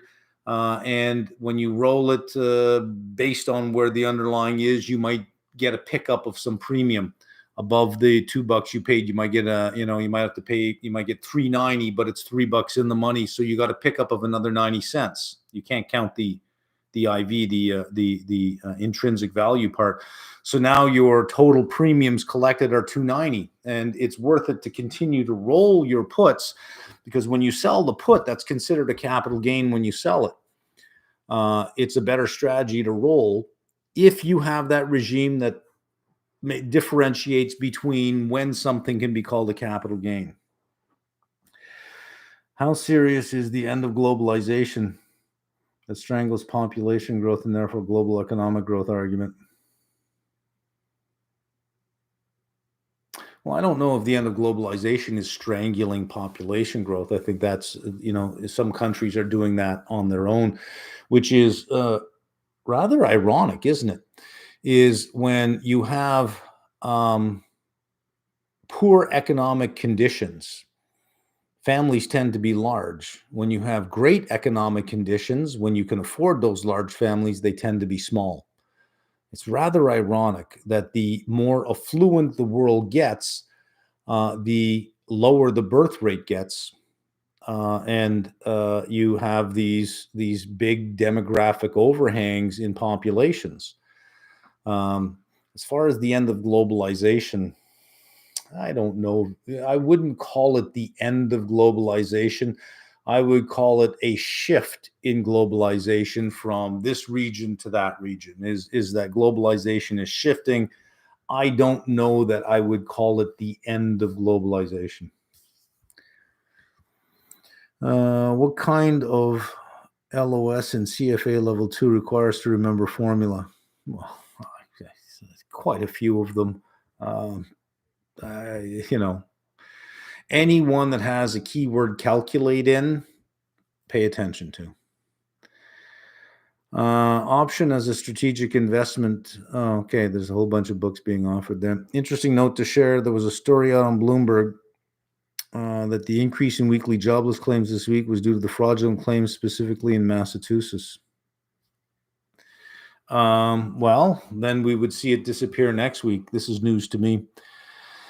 Moldova, almost 2 a.m. here, but couldn't afford to miss. May you please add some details on the paper account trading you've mentioned will be in August. It'll start in August. It starts as soon as registration, well, probably a week after registration for level 2 2024 opens up. I want to make sure that everybody gets in. If you have the applied series, which is either you bought the applied series or you registered with the CFA Plus subscription on our site, it starts in August. The first couple of weeks is really about setting you up. The first week is going to be the screens. What screens do we set up? What things do we want to watch? So we'll have a screen for energy. We'll have a screen for metals. We'll have a screen for ag, because you might be interested in the ags, in the corn, wheat, soybean. I think those are important, and also the cattle and hogs. A screen for currencies. Some currencies are important to watch. And then we'll have stock screens, depending on what it is that we want to look at. So we'll set up our screens so that we're aware that, when we're thinking about, well, how do you get information? A lot of your information comes in the prices, so it's a matter of, well, what do we pay attention to? There are certain key things that you want to watch. Copper is a big one. The direction of copper tells us a lot about what sentiment is like for economic growth in the world. Same with energy prices. So we'll set up our screens. Then we'll think about what rules we want to trade under, because you got to stay within your rules. The sooner you develop rules, the better off you'll be. But you're going to have rules that allow you to grow, but protect you from yourself, because you are your own worst enemy. You are your own. And the 10 worst enemies you have are right here. These are your 10 worst enemies. Always wanting to be on the keyboard doing something. The best place for your hands is under your ass when you're sitting on them. Really, you will do a lot better sitting on your hands more often than not. If you have rules and if you have rebalancing ranges, you will find that your hands are off the keyboard more than they're on the keyboard. You tend to do worse the more you touch that keyboard. What was the expression? It was portfolio is like something else. The less you touch it, the better it gets. I forget the expression, or portfolio is like something. The more you touch it, the worse it gets. I forget. But J Powell is an oak tree. He's turned into an oak tree, hasn't he? We'll see how he does Friday with the discussion on monetary policy with Ben Bernanke on the stage. How do you recommend reading all the CFA curriculum in addition to all your content? I don't think that it's that much to read, really. If you pick the times to read it, you'll find that if you say, well, you know what I'm going to do, 45 minutes every morning, I'm going to get up 45 minutes early, and I'm just going to read the CFA content, you'll find that you can go through it rather quickly and make connections, because your brain is sharp in the morning. Your neurons are firing the fastest. You'll make connections that you couldn't see, at the end of the day when your neurons fire slower, and you have this level of clarity as you're reading. But I wouldn't pass up on the reading. And it's, it's like anything else. If you find the time, what to get what you want in life, what are you willing to sacrifice? Sacrifice 45 minutes of sleep in the morning. Well, that's not too bad. 2 questions. And no questions came after them. Let's see. How does MI consumer sentiment preliminary affects currency and yield? On Friday, data lower than expected. I thought US should be weaker and yield should go down. But the opposite happened. The opposite happened because the inflation expectation, the 5-year forward, which I think is a ridiculous thing to ask a consumer, actually went higher. Didn't go lower, actually went higher. So combined with the 2 inflation reads we had last week that showed April over March, almost every category increased in both the CPI and the PPI. So if you watch the market outlook today, I show you all the little arrows saying this increase, this increase, this increase, this increase. It all increased, and ECI came in hotter than expected. So you did have some weakness this week that counteracted a rate hike. As I say in the market outlook, we're looking for some kind of cause to pause. Elevated initial claims, that would be okay. There's a pause, but hang on a second. That's negative for the economy. So stock buyers at that point are going, oh, this is good for a pause, but it's negative for the economy. And that's the thing. Anything that's going to support a pause, it's not going to be great for the economy. Anything that's great for the economy in terms of employment, in terms of, good pricing power. If you say companies have pricing power, that's inflation because they get to raise their prices. Well, then higher rates. So I think what happened with consumer sentiment was that the number, or what the Fed looks at, went the wrong way. So it increases the probability that you have another rate hike, which increases the probability that you are going to break something. But sometimes, if you say, this data came out and I expected this and the opposite happened, believe me, that happens to me a lot, where something happens and I go, why? Why the hell is this going on? Like, shouldn't it be the other way? What am I missing? Like, what am I missing here? Sometimes trying to make sense of something after the fact doesn't really work out. So you try to figure out, well, it must have been this or it must have been that. But, it's your best guess, right? Why don't we include net borrowings and free cash flow to the firm? Well, because free cash flow is to all providers of capital. Just to include net borrowing, what you can say is, well, I borrowed money from you. Now this money's available to you. So you can always get free cash flow to the firm higher by just borrowing and borrowing and borrowing. If I'm borrowing money from you, to call it free cash flow back to you doesn't make any sense. It's, why not just keep your money? But it is free cash flow to equity, because if I borrow money from a debt holder, I'm free to pay it out in special dividends. So that's why it's not counted. Is it already? Okay, there we go. Second question. Where would you see more potential for a finance career? Canada versus the US? Probably the US. Although I gotta say, if you look at the province of Ontario, if you look at where charter holders are in the world, the province of Ontario is number 2 for the number of charter holders. There's only one place that has more charter holders than Ontario. That's not Canada. That's not counting all of Canada. It's just the province of Ontario is number 2 in the world in terms of the number of charter holders. However, the US has far more charter holders than Canada does. But I would seem to think that the US is pretty much where you'd want to be. What does voting cap on shares mean? In what context?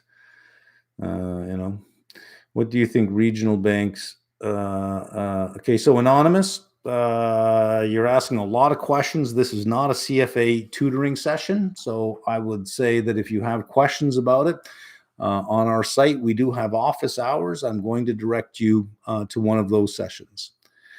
Where would you see more potential? Okay, I already answered that. What do you think regional banks failing is no longer part of a lot of conversations in the market? Well, the belief is that it's taken care of, that it wasn't a credit problem, it was a liquidity problem. And now banks can take their treasuries and they can use it as collateral on the par value, not the market value. And since they can use the par value, that seems to have taken care of the problem. Stanley Druckenmiller recently said he puts on a position as soon as the idea sounds good and then does the research and analysis after so he doesn't miss out on the move. Yeah, I put it on my watch list. So I'll put it on one of my screens. And then I do some initial digging around, the high level stuff. I want to see the statements, but I look for high level stuff. I look for positive free cash flow, not free in that sense, positive operating cash flow over a number of quarters. And if I see that, I think, okay, well, we're in the ballpark. I don't know how good the team is, but it's in the ballpark. Then yeah, I'll start thinking about, let me look at the options on this thing. If it does not have liquid options, I'm not a big fan of it, especially if it doesn't pay a dividend. If there's no dividend and no liquid options, there's got to be a compelling reason why I want to hold something that I'm not getting paid for. Because while I'm holding it, especially at these cash rates, you're giving up what, 5.5%? You're giving up 5.5% to hold the stock. So there better be a way for me to make 5.5% either through dividends, a combination of dividends and options. If there isn't, my carrying cost is 5.5% to carry this. Let's see. As I was thinking, any holdings you intend to keep long term and only for the next downturn? Infrastructure development companies can be interesting. Yeah, they can. What's the big one there? It's in Europe.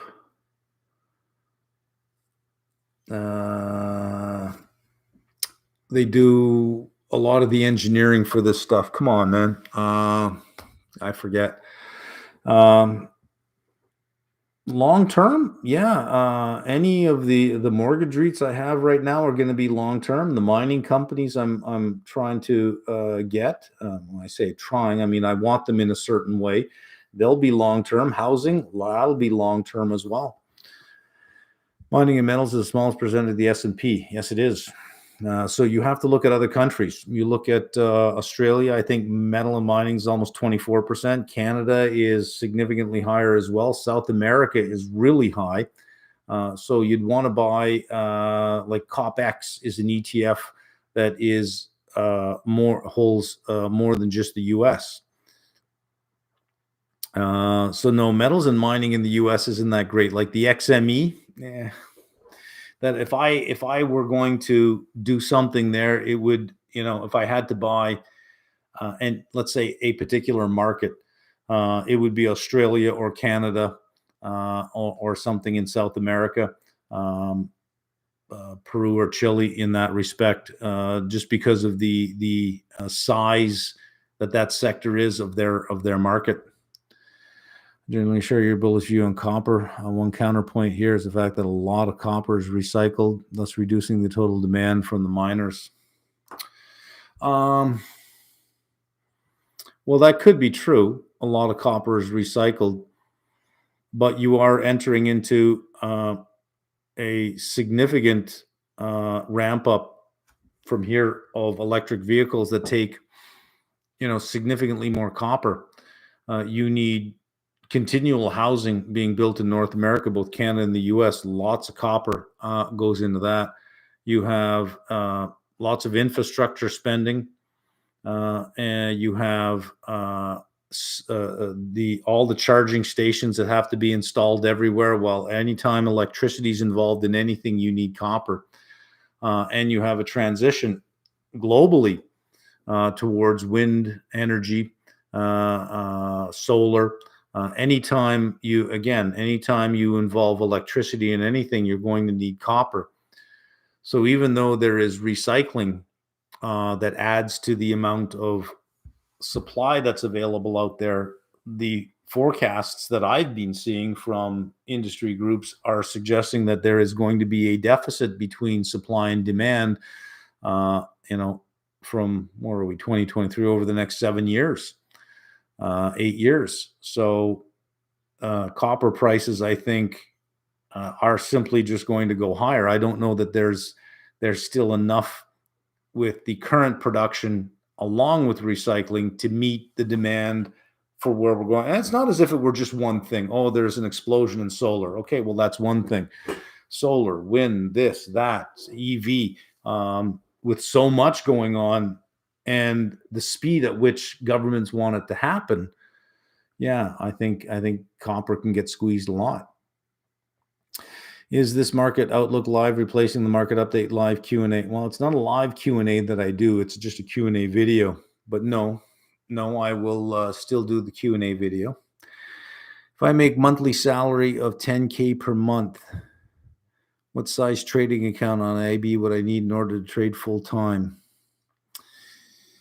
I don't know when you say full time, because I don't know. You're trying to replace $120,000 salary a year, so that if you think about 20%, which is not difficult to do, a 20% return, divide your 120 by 20 or multiply by 5, 600,000. But even then, you'd want to do that for a while to see that you can consistently do that, because you need two things: you need capital and you need experience. Well, experience takes time, right? So it's not just, I have enough capital, I'm ready to go. If you don't have experience and you start with a lot of capital, you will end with a little bit of capital. So the experience is the bigger variable than the size of the capital that you have. Any book you recommend about portfolio management using delta, theta, and beta?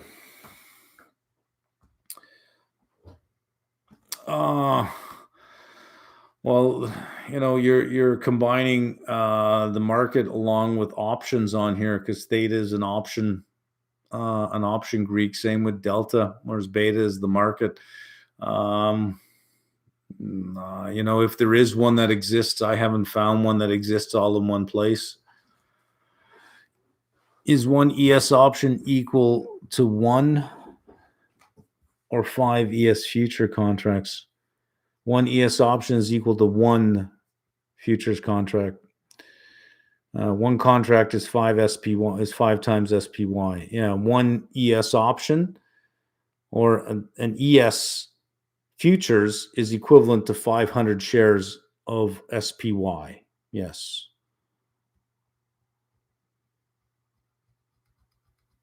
So if one option equals 5 ES contracts, no.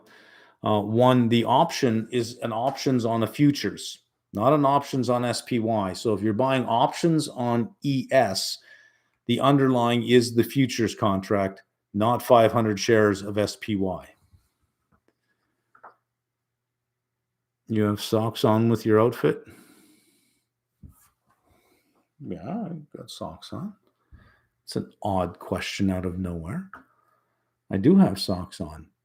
I have pictures of my feet on my OnlyFans page, if that's what you're into. Can you imagine having an OnlyFans page and pictures of my feet with socks on?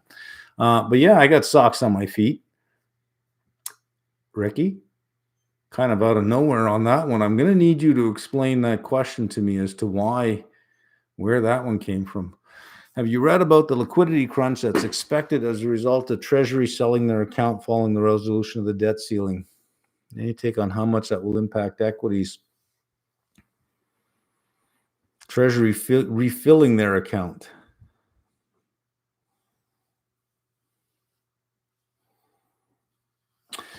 Yeah, I can see that because, yeah, I can see that. The bid to cover on the auction so far are healthy. That if more supply came to market, I think the demand would show up for it. So, it's not a problem until it's a problem. Um, you have a lot of supply that could be showing up at a particular point in time. I think the Treasury will manage that effectively enough, and I think demand will step up for it. Are there any specific deltas that you think are sustainable long term for covered calls? I've been selling SPY calls at the 10 to 15 delta range, but some recommended bumping up to 25 to 30. Well, if they're covered calls and you have no problem with the underlying being called away, and then yeah, you can get more aggressive.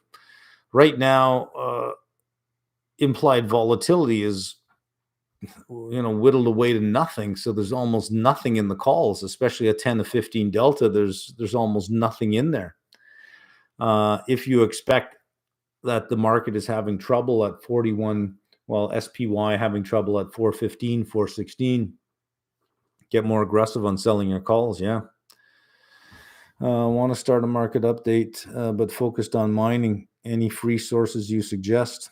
Oh, yeah, there's a ton of free sources. U.S. Geological Survey has a ton of information. In the market outlook today, I gave a free source for copper.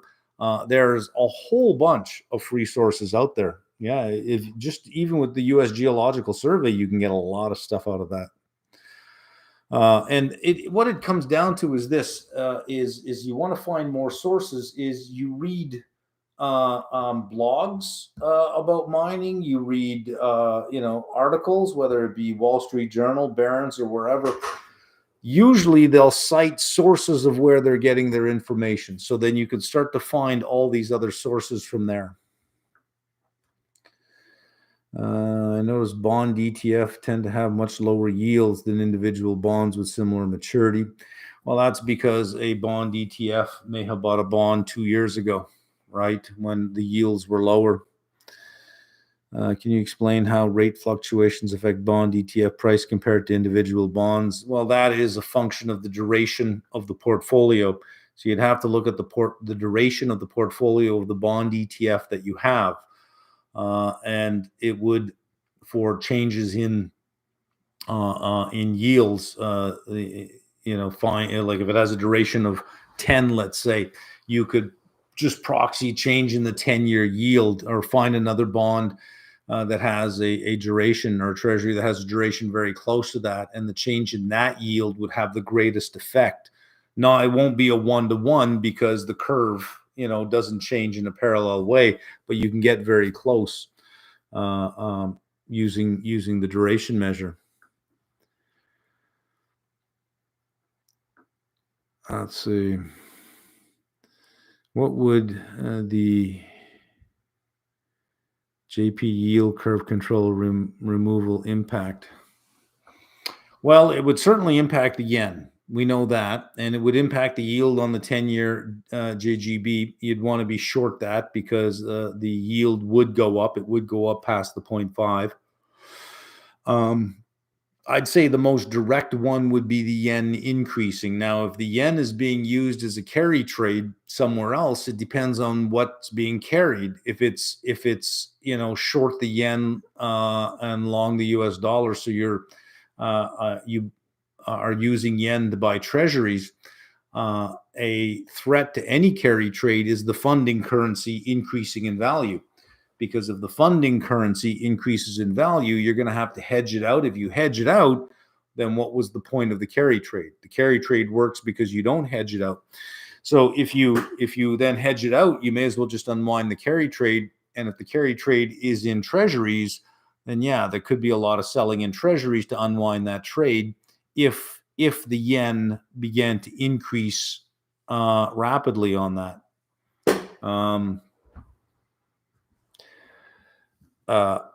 But again, it depends on where the carry is, where the other side of that trade is, and how big the yen carry trade is at this point. Why do random walks have constant variance? Okay, pass on that. Pass on that.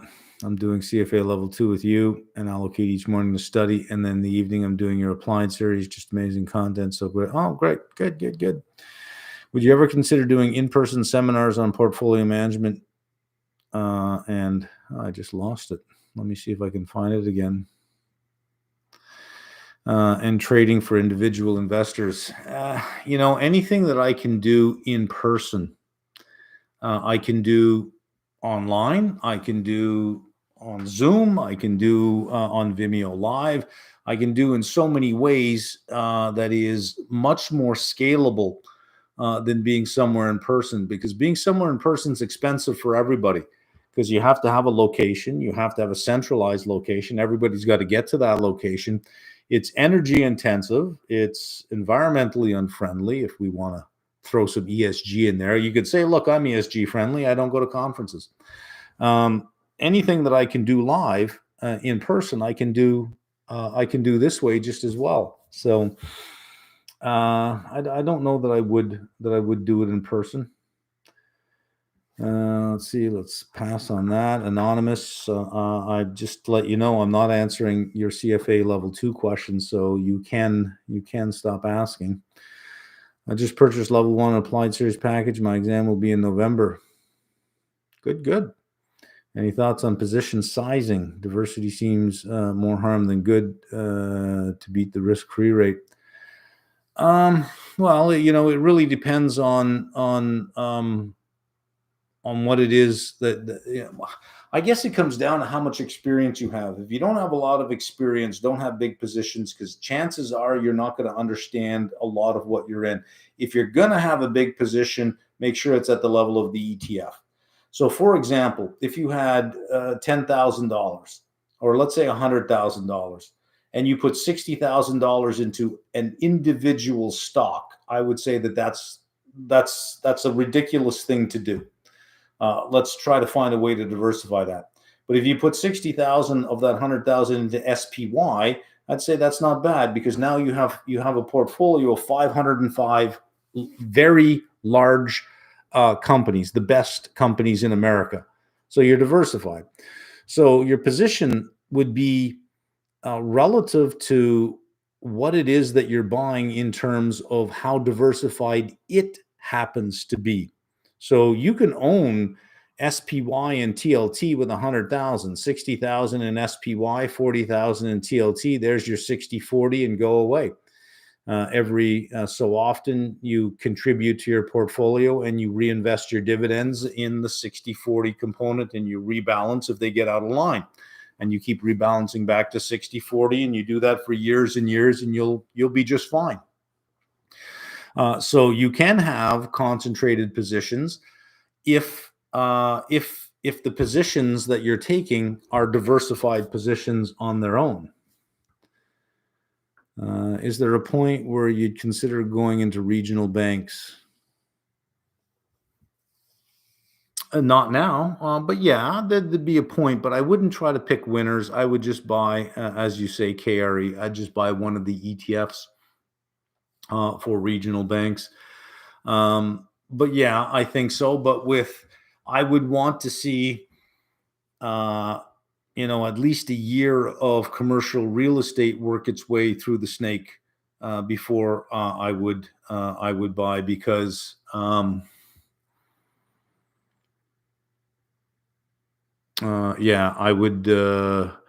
would want to see how they absorb that first. When you say it's inevitable that something will break, do you think the Fed has its sights on anything specific? Well, no, because if they did, then it wouldn't be random.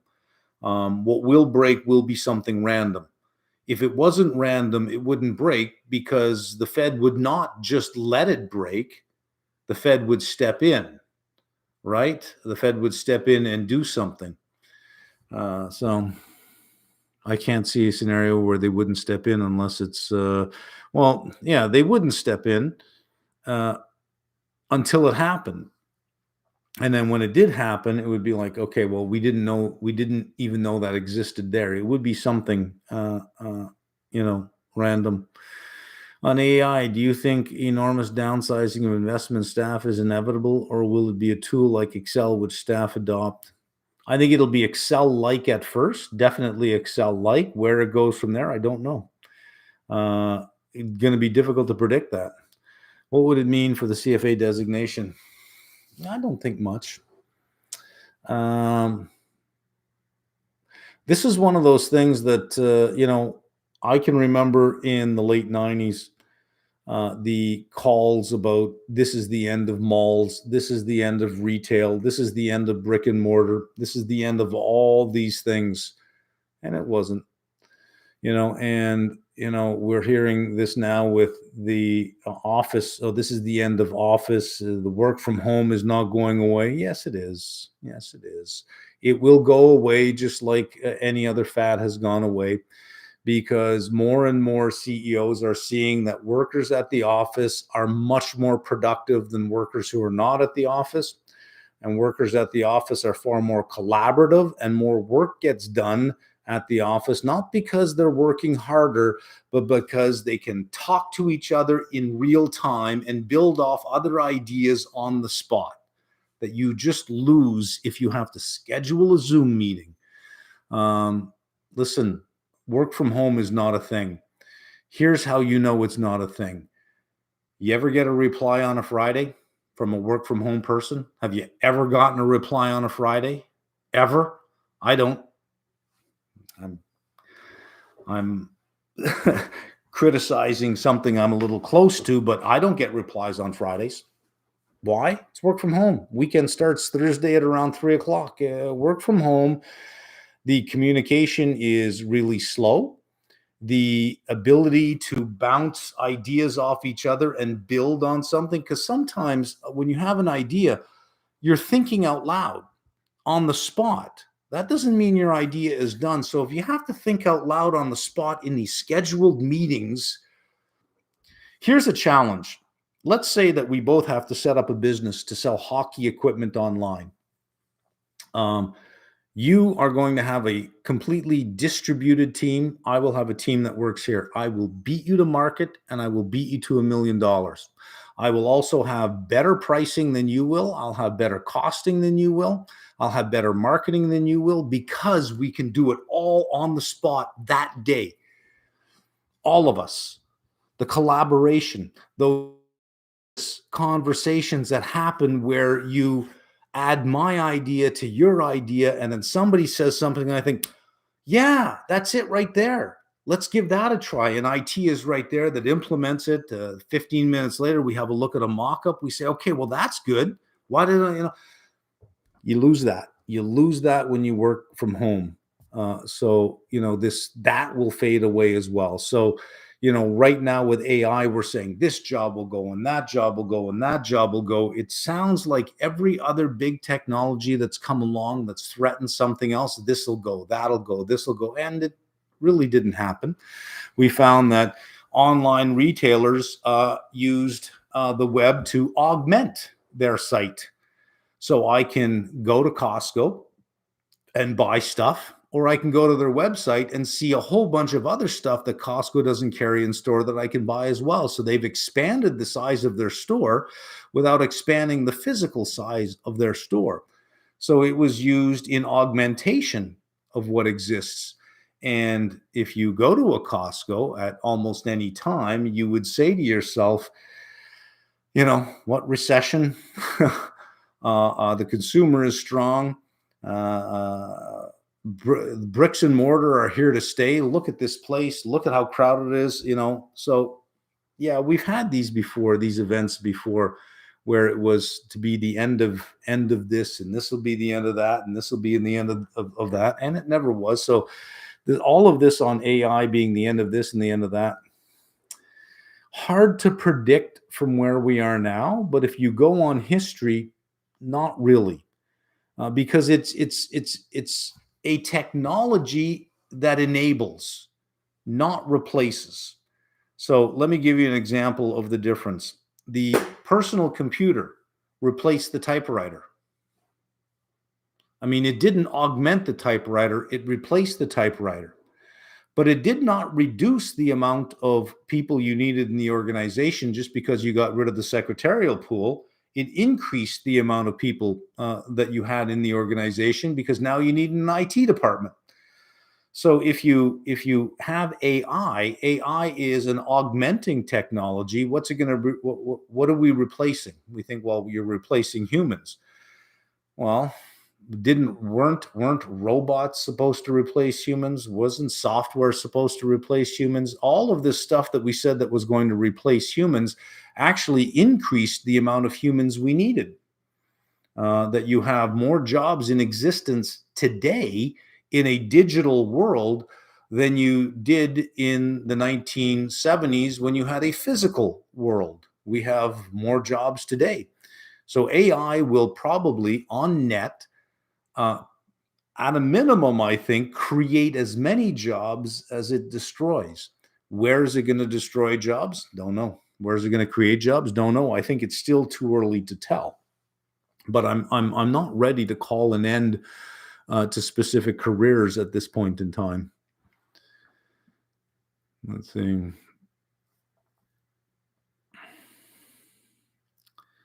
If for some reason nothing breaks, what is the upside yield you expect in the long run? 4.5 on the 30-year. No.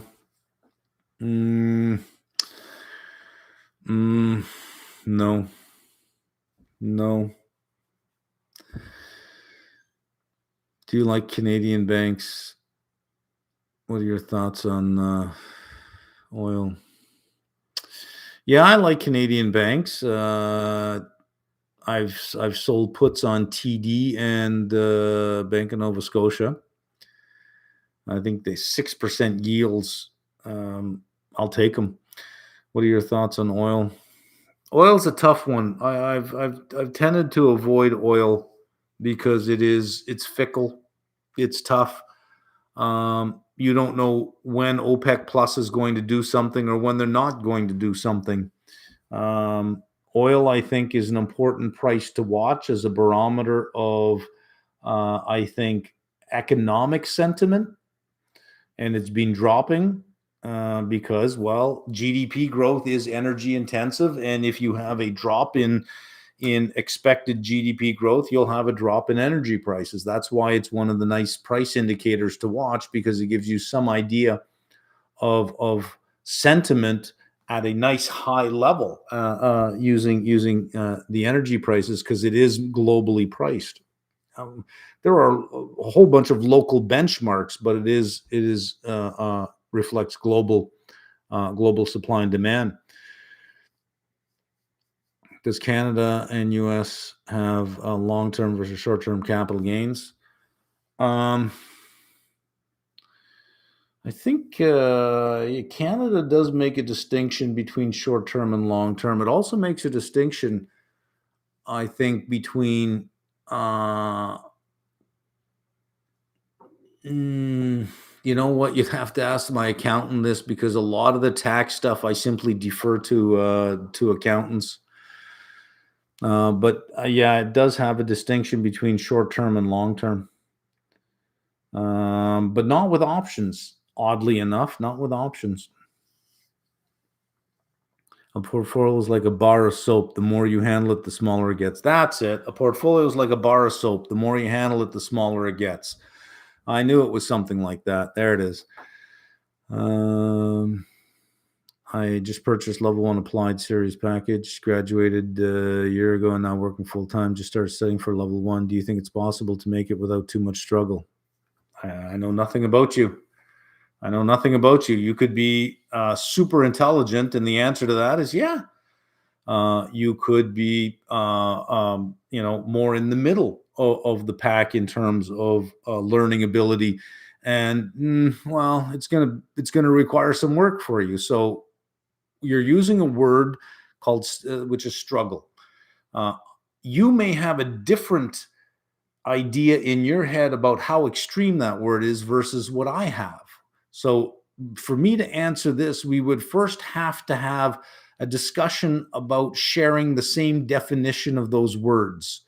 Then I would have to know something about you so that I can begin to answer that. But questions like this are almost impossible to answer unless I'm trying to sell you something. Then all I have to do, if I'm selling you something, is think, well, what do you want to hear? And then tell you what you want to hear.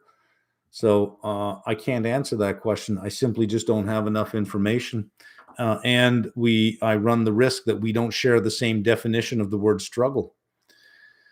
Isn't it fun talking to an academic? Right? My brain is most certainly not active for the first hour of the day. You would be surprised. You may think that your brain is not active for the first few hours of the day, but your synapses in your brain fire the fastest in the morning. They fire the fastest. Biology. After a good sleep, your brain is firing the fastest. You are your most alert at that point in time. I had a grandmother with dementia. She didn't know who the hell I was. However, if you're there in the morning, just as she's waking up, you got about 5 or 10 minutes of recognition. That's how powerful that morning thing is. That if you've ever dealt with anyone with dementia, you'll notice that they are their most lucid those first few minutes after they get up. That if you need to reach them inside, that's when you do it. What do you think about ESG investing? This is nothing new. This thinking about ESG investing, even in the 90s, it was around. It was just called ethical investing.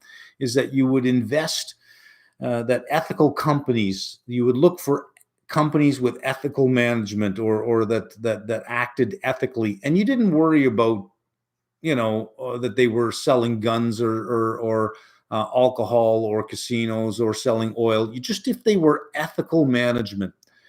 And I can remember in my master's doing a small study that you had to present after, and the result I had was a 4x4 grid.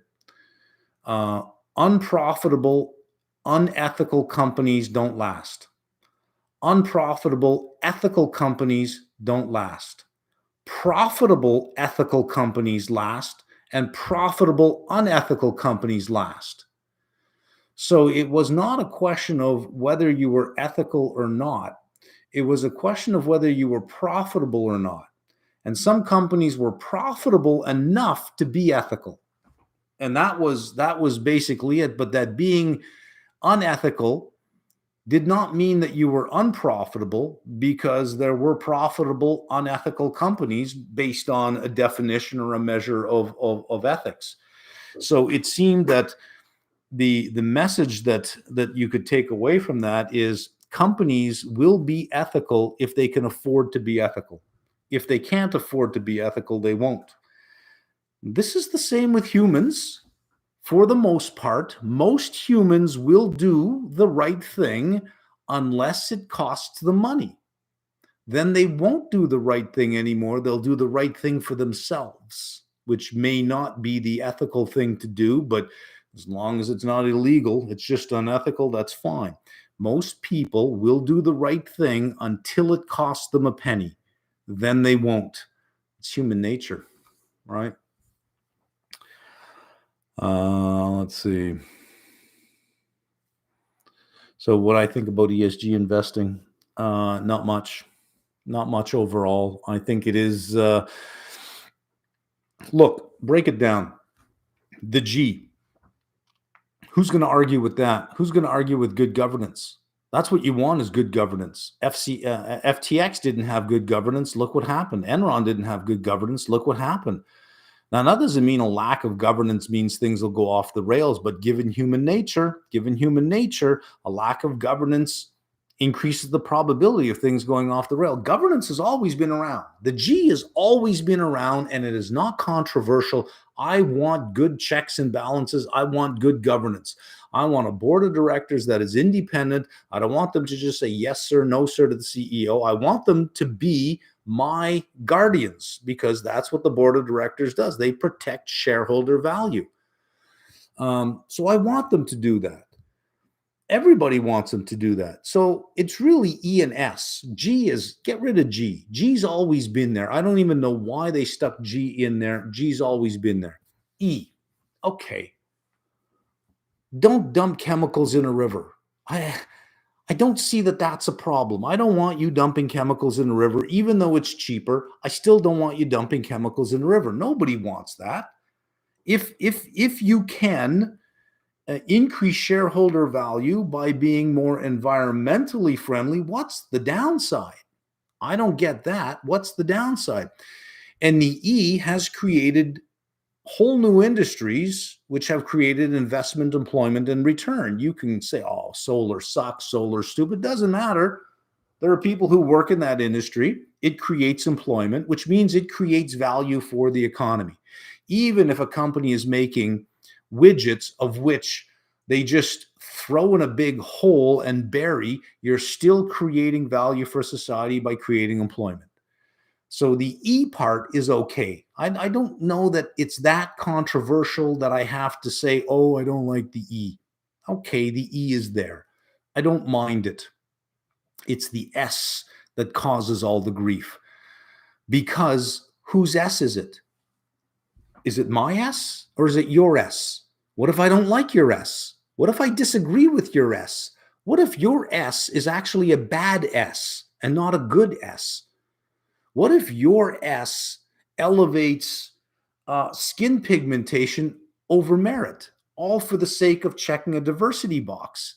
Well, are we really getting the best people in the organization? Am I investing in an organization that's doing the right thing? So the S is rather troublesome. And I think that's where most of the problem exists with ESG is the S. The G is not an issue. No investor is going to say, all this money on governance, I don't want it. Nobody's going to say that. I want governance in place. The E is, yeah, okay, we all live in a society and there's going to be an impact on society, and either the company cleans it up or the government's just going to come after me for higher tax dollars to clean it up. Yeah, but the S, that's where all of the problem lies. So EG investing, sure, love it. Why not? S. Now, if you say, well, it's more than just diversity, that the social part of it has a lot more to do with that.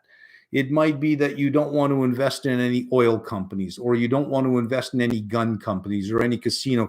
Well, that's always been in IPSs. That's always been in IPSs. You can write in what you want to exclude. There are some people who say, look, I don't want to invest in gun companies. I don't invest in any gun companies. I don't invest in any casinos either.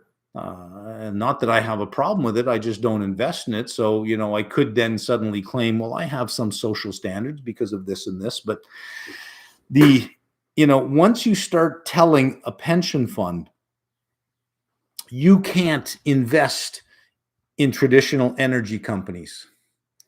Well, what if if that's the case and you get a whole bunch of underinvestment by pension funds, well, what you're going to have is you're going to have outsized returns on oil companies because no one will be touching them. So you're going to create the opportunity for outsized gains for other people who say, well, I'll invest in anti-ESG companies. And really, who are you hurting in the end by doing that? The very pension holders, because they're losing that stream of income. You're losing the very pension holders. So I think a lot of the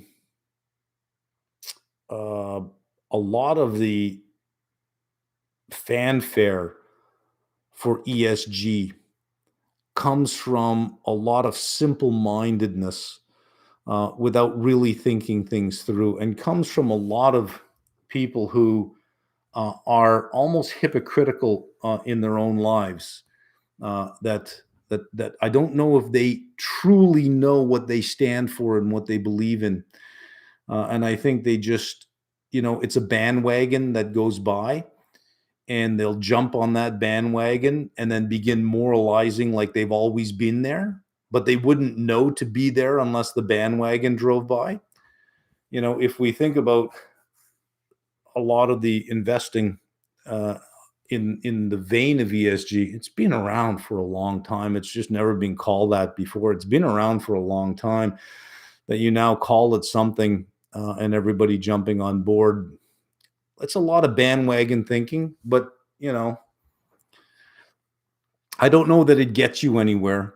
And especially the DEI part of the S. I think a lot of that is done to check boxes.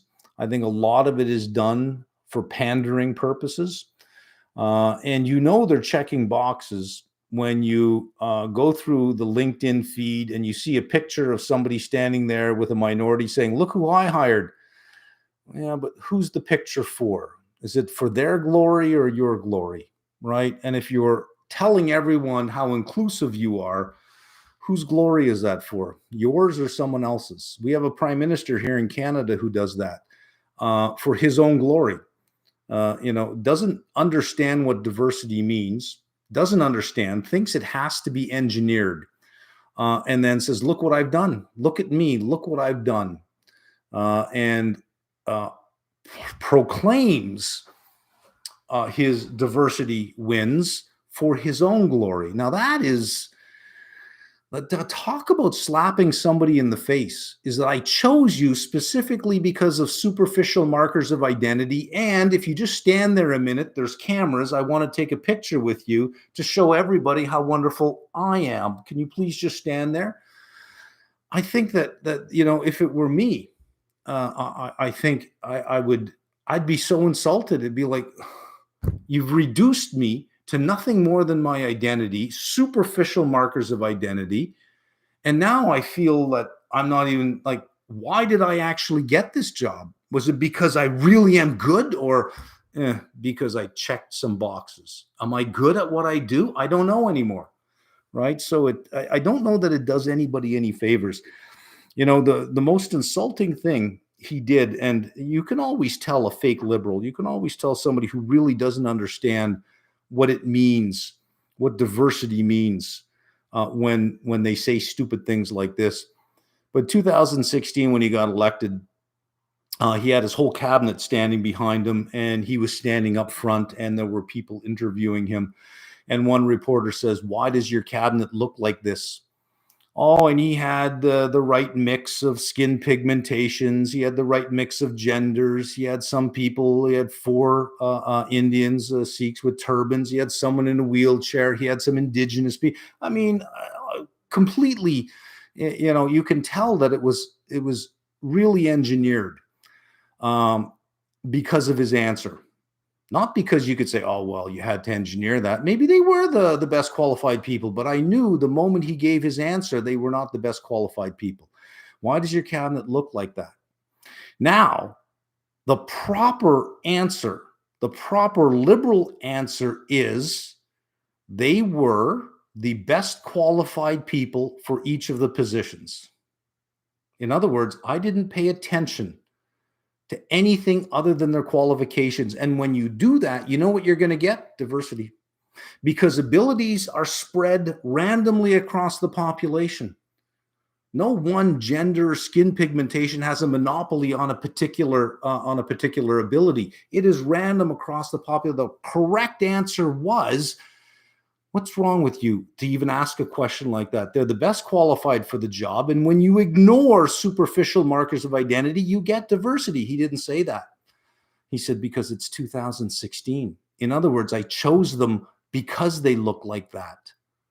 Without patting them on the back and saying they're the best people for the job. This is a cabinet that can lead this country. No, this is a cabinet that looks like this country. What an absolute insult to all those people standing there. At least I think it would be an insult if I were standing there thinking, "Oh, come on, man. You're supposed to say that I'm the best person that you could find, for Christ's sake. Not somebody that looks like something." That's a fake liberal. That is fake diversity. That is fake inclusion because you don't really believe it. You must engineer it. You don't really buy into it. And then to stand up front and say, look at what I have done. He did that not for their glory, he did it for his glory. That's a phony. That's a sick individual. That's why I don't like that guy. I used to vote Liberal. In the 90s, I voted Liberal. I liked Jean Chrétien. I liked his father. I liked Pierre Trudeau. I like Jean Chrétien. I voted Liberal, but I cannot vote for someone who is that shallow and simple-minded. I can't do it. He's the problem. It's liberals like that are the problem with society today. They're the cancer. They're the sickness that's out there. Them. Anyways, there's my rant. There's what I think about ESG, I guess. Do you think Africa can benefit from the shift in globalization? Do countries like Nigeria, South Africa, Kenya, have what it takes, like India and Mexico? You got a population, and the one thing you have is under your feet. You have huge amounts of minerals. Huge, by all accounts, some of the largest deposits in the world of some key minerals. Huge. What I've seen through the years with Africa is a lot of political instability. And I don't know why that exists. I don't know enough about the particular countries to get a good understanding of why that exists. But to attract investment, I think that is one thing that would have to be settled. Is Africa could be not just I mean, think about it as a dozen Chinas rising. If something could be done about the political instability, because it is volatile in that sense. North of the Sahara is almost uninvestable, really. Sub-Sahara is, you have pockets of stability alongside pockets of instability. I think that's the big problem holding back the growth of that continent is the political instability. But as far as the potential in terms of the population and the resources, it exists. So is doing a drip on IB for agency or ABR a good idea at this point in the business cycle? Drips, if they get you a lower price, then that's fine. Drips usually are good in bull markets, not so much in sideways markets or bear markets, because a drip simply uses the average of the 5-day closing prices before the dividend, and then you'll get like a 2 or 3% reduction from that. But if you had a downward trend, you're actually paying a higher price than if you timed your own reinvestment yourself. So when you're in a confirmed bull market, then I think a drip makes a lot of sense. What do you think about emerging market equities?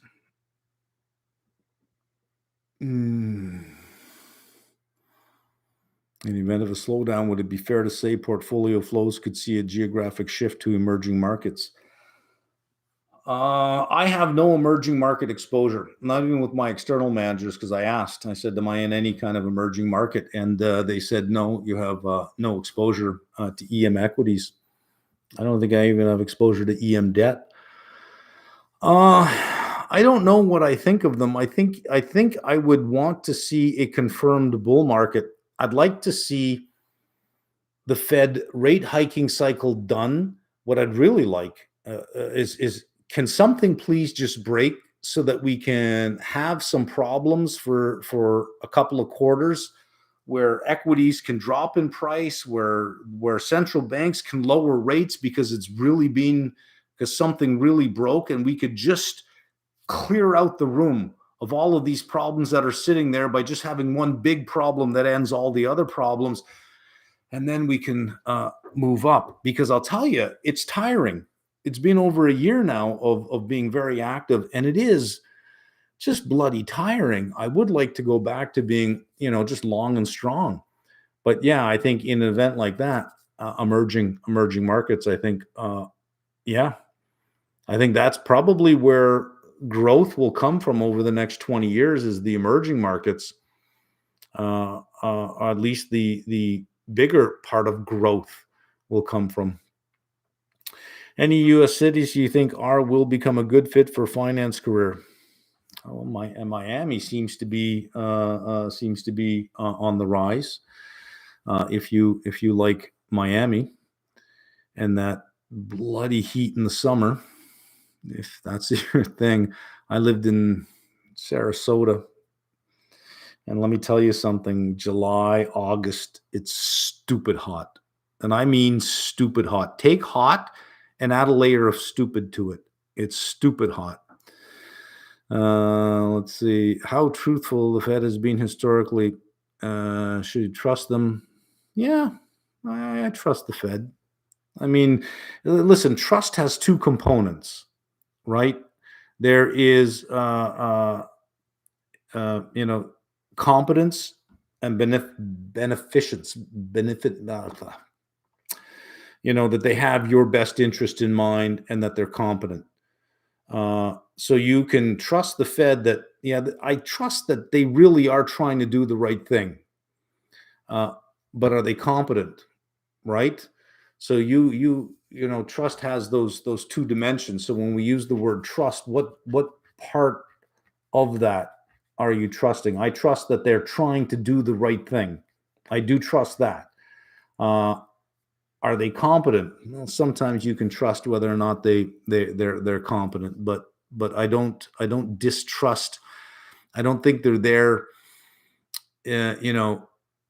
sitting in some back room plotting the destruction of something. And wondering what's your best and worst years of your life in terms of percentage gain and loss.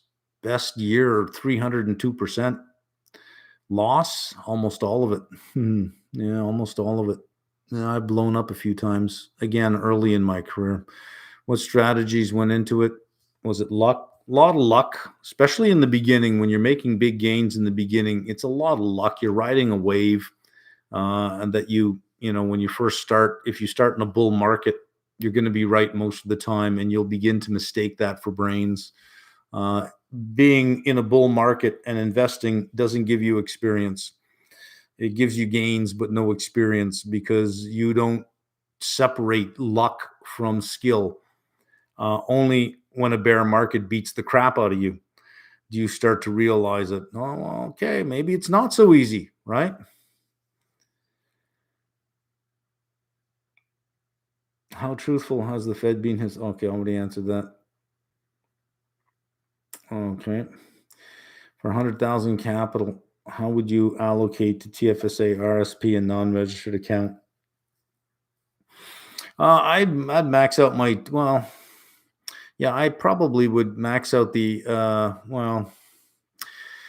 I'd need to know what tax bracket you're in, because let's say that you have a whole bunch of unused capacity in your RSP, and you're in a 53% tax bracket, and you can put 100,000 into your RSP. The moment you put 100,000 into your RSP, you will reduce your income by 100,000, because that's what it does, and you will save $53,000 in tax, of which you can then put in your TFSA. So I would have to know a lot more than just you got 100,000. What should you do? How much capacity do you have in the TFSA in your RSP, and what is your tax rate? The higher your tax rate, the more unused capacity you have, the more I would max that out first, use the tax savings to add to my unused capacity in the TFSA. Any recommendation? I'm trying to pivot. Oh, there's that word. Pivot out from FP&A to something on the investment management side in Canada. Well, the first thing is to speak up, is to say something at your place of work, saying, this is what I'd like to do. Is there a pathway for me to get there? And if the answer is no, there's no pathway, then you're going to have to consider a job switch at some point in time, if that is truly what you want to do. But if there is a pathway, then speak up. Speak up.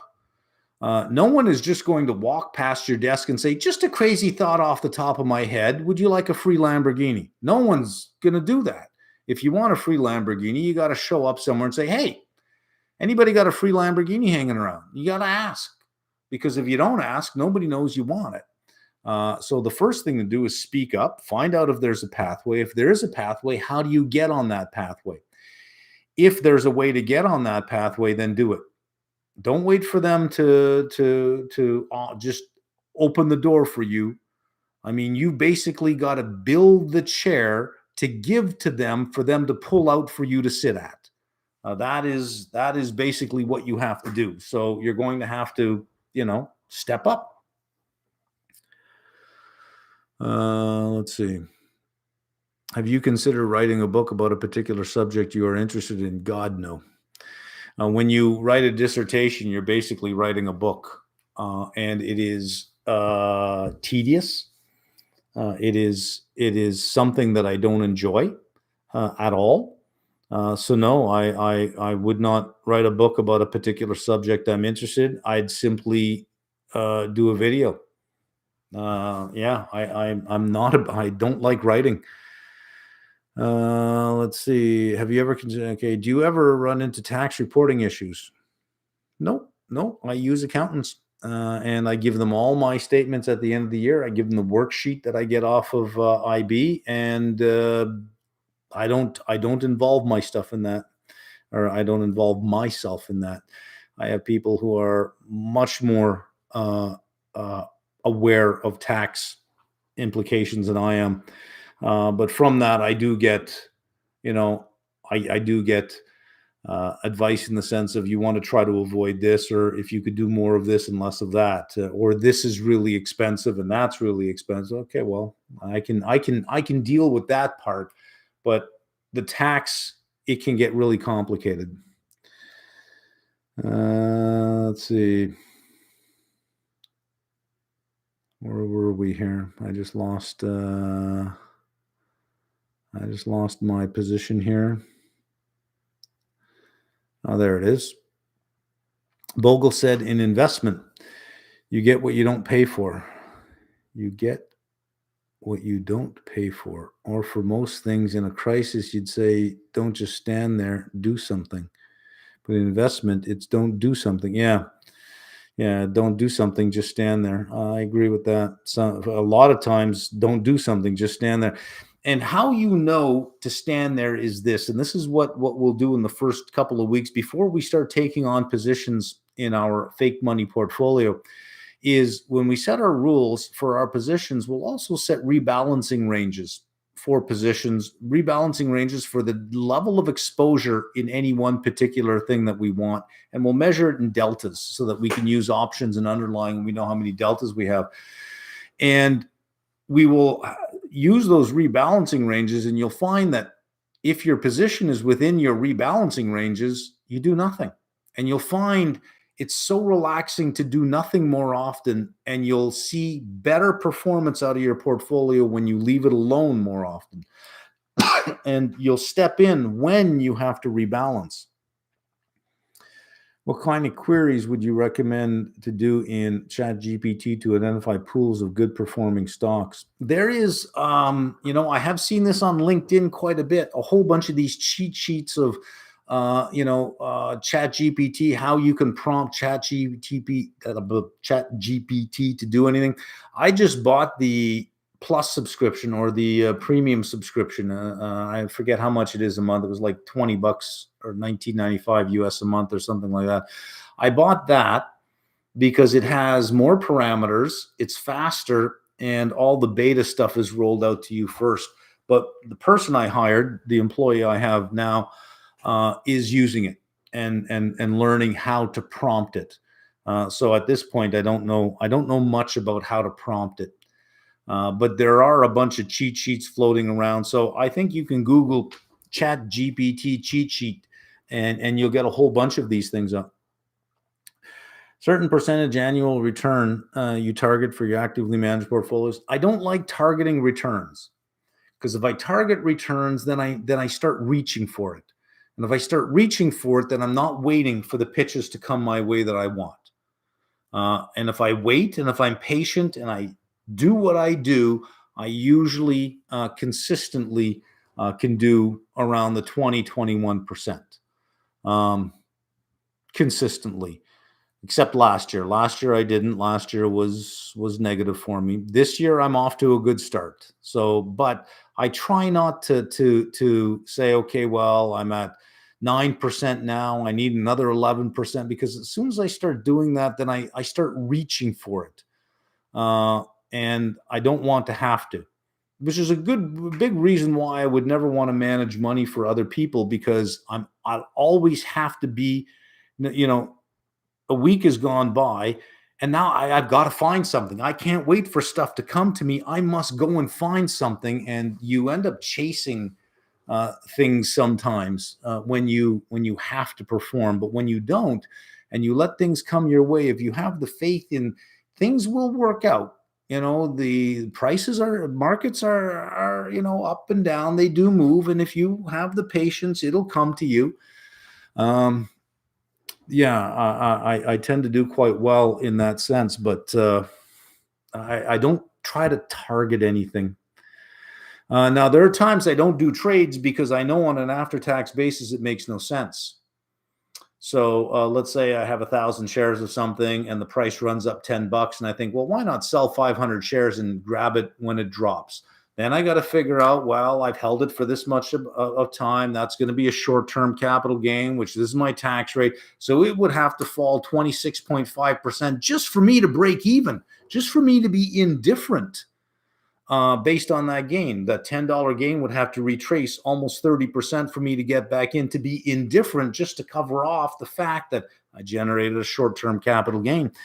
So some things like that, I go, it's not worth it. It's not worth it. So some things I take into consideration for taxes, but I don't target a pre-tax return. It will be, here's my the belief that I sort of run with.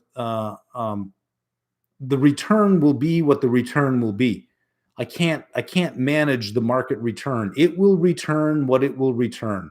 GM's price will be what GM's price will be. Freeport will, CopEx will, copper, all of these things will be what they will be. The only thing I control is my risk. And if I control risk well enough, return takes care of itself. Let's see. Can you explain the logic behind plus or minus 30 delta? Mostly to avoid option price volatility. Well, no, it's just I don't know that there's a lot of thinking that goes into a 30 delta versus a 20 or 25. It just, you get comfortable with certain risk levels. If you're doing strangles, you're doing somewhere between 15 and 20 delta on each side. If you're only doing one option, you're doing 30 deltas. Risk reversals, I do 30 deltas, sell a 30 delta put, buy a 30 delta call.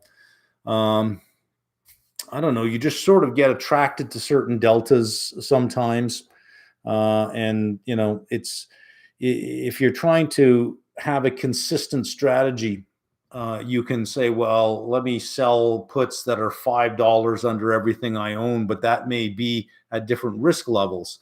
Whereas if you pick a certain delta and you stick with that, then you have consistent risk on every underlying that you're selling a put on.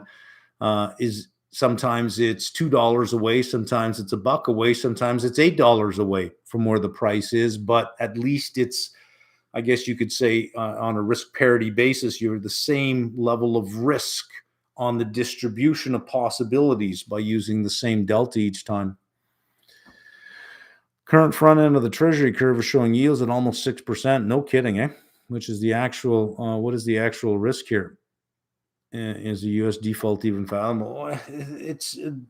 There is, from my understanding, the possibility that you'd get something like a technical default, where on the day that a payment is to be made, it's not made.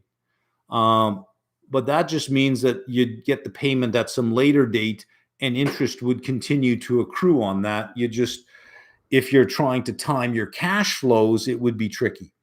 But if you're just saying, well, it doesn't matter to me if it takes an extra month. If you're going to keep paying me the interest rate for the next month, I'll take it. Then I wouldn't be too concerned. I bought more of the of T-bills that are maturing June 15th. but I couldn't get my whole order filled. There just isn't enough. Even the volume on the bid and the ask is just low. You can take out 7,000 on the offer, and then you got to move up from there. You're always paying a higher and higher price. Um, the the volume isn't there. So it's if you're trying to get the middle of the spread, normally you could. Now you really can't. You got to cross the spread. Given the rough times we're currently in, do you think a passive method is better or an active one? I don't think that active or passive really comes down to where we are in the cycle. I think it comes down to where you are in your experience. Do you have the experience to be active? Most retail investors attempt to be active and lose or massively underperform. That if you lack the experience, your best option is a passive approach. So I wouldn't say that based on where we are now, you should be active. I would have to say it is the intersection set between your experience and where we are in the market. Where we are, the conditions are right for active management in terms of the environment, but you must operate in that environment. So is there an intersection of your experience with that environment that works for you? If not, then be passive. Let's see. I'm doing my level 2 exam in 2 weeks. Want to practice some spreadsheet modeling for some companies. Any recommendations on Excel education for this particular task? Yeah, there is one book on Amazon called if you go on Amazon and you search for financial modeling Excel, there is one pretty good book that leads you through the building of these from an Excel perspective, using all the Excel commands. You can download a sample of it and you can look through the sample. I don't know how advanced it gets because it only lets you see like the first so many pages. So you really can't get as far into it as you would like to. I wish they would say you get 50 pages, which select the readings that you would like to see from. I wish that your sample would be the 50 pages you could select, not the 50 pages they give you. So I couldn't really give it a good assessment. But I will probably buy it at some point to see if it's useful. And if it's something that I can recommend, and if it's useful and I can recommend it, great. If not, well, I think it was like $40. So I spend $40, right? Doing level 2 session series now. I really like options and would like to trade options at some point in the future. Do you think I need to learn the ins and outs of deriving the BSM? Partial derivatives, all? No, I don't think so. I think you should have a good understanding of what BSM is doing, the inputs to BSM. But beyond that, not really. No, once you have a good conceptual understanding of it, you can leave it behind. But to not have the conceptual understanding would always be sort of a black box in your mind of, okay, well, so I guess inputs go in and prices come out. Having that conceptual understanding of it is helpful, but then you can leave the whole thing behind. I don't use the formula for anything at this point. As retail investors, do you actually measure risk that is taken on in your entire portfolio in terms of VAR? The portfolio statistics I have give me 5% VAR and also expected shortfall. I have that, so I can see it. I don't know that I take it into consideration sometimes. Sometimes the VAR number seems rather large, and I look at it, I think that's, for 19 days out of 20, I don't want to experience that. And I look at the expected shortfall, it's smaller than the VAR. And I think sometimes it's not calculating right. So I'm hesitant to trust to trust it. Also, I noticed that you got to click on all the different tabs.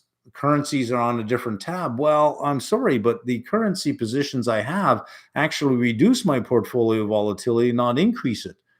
So, it has to take that into account. So I sort of just ignore all of that.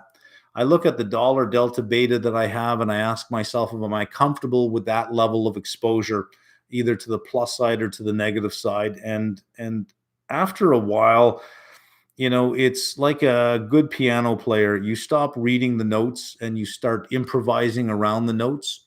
So I don't really pay too much attention to that. So no, not really. When, if ever, do you build and maintain a three-statement model? Never, never, never. That's really an analyst thing to do. Really, I've never done it ever. When I say ever, I mean for myself. I've never spent the time doing that at all. So I think for a retail investor, there's not a lot of value to be gained in developing one. However, I will say this about doing it, is it will uncover all the assumptions that you're making in relation to the future prospects for this company. That all of the assumptions that get built in getting to those numbers, you are now aware of those assumptions, as opposed to them being that, I like this company because of this reason, but you're not aware of all the assumptions that you have to make or that have to come into play to get to where you want to get to. So if you think, well, this is a $20 stock, I think it could be 30. Well, hang on a second. If you think it could be 30, what has to come into play to make that so? 20 could be pricing in most of the assumptions that you think you already have uncovered. Well, this is going to happen and that's going to happen. Yeah, but 20 could be pricing that in. So it might be helpful in a sense to do something like that, not because you're trying to come up with very good forecasts for revenue or whatever, but it uncovers all the assumptions necessary for a price to get somewhere. So it could be helpful in that sense. But, as a retail investor, I don't know how much energy you want to put in to that sort of thing. Yeah, I don't know that it makes a big difference if in the end you're buying 400 shares of something. For a large fund that plans to take an $80 million position in a company, spending $10,000 or $15,000 on building a model and some research is nothing to pay when you're taking an $80 million position and you want to be right. You need to know those assumptions, because if it fails to get there, it's going to fail on one of those assumptions. So you want them as explicit as possible. But 400 shares, I don't think that it is worth the effort. Will the applied series touch on risk analytics in the future? Realized after becoming a charter holder, still kind of weak in risk management. In terms of risk analytics,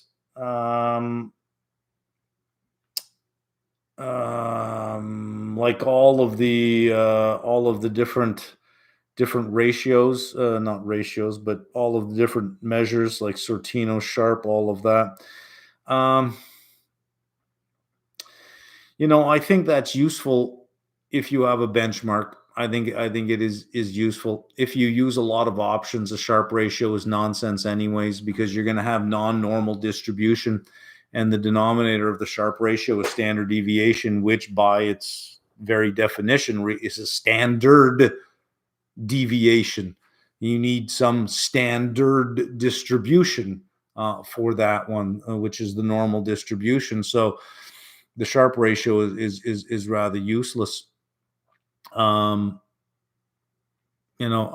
not sure what risk metrics you would be referring to, but I most of what I do is heavily skewed towards managing risk at a portfolio level, not an individual level, but at a portfolio level. And if you do that well, returns take I know that I spend a lot of time measuring things in that respect. So, um, but we'll see.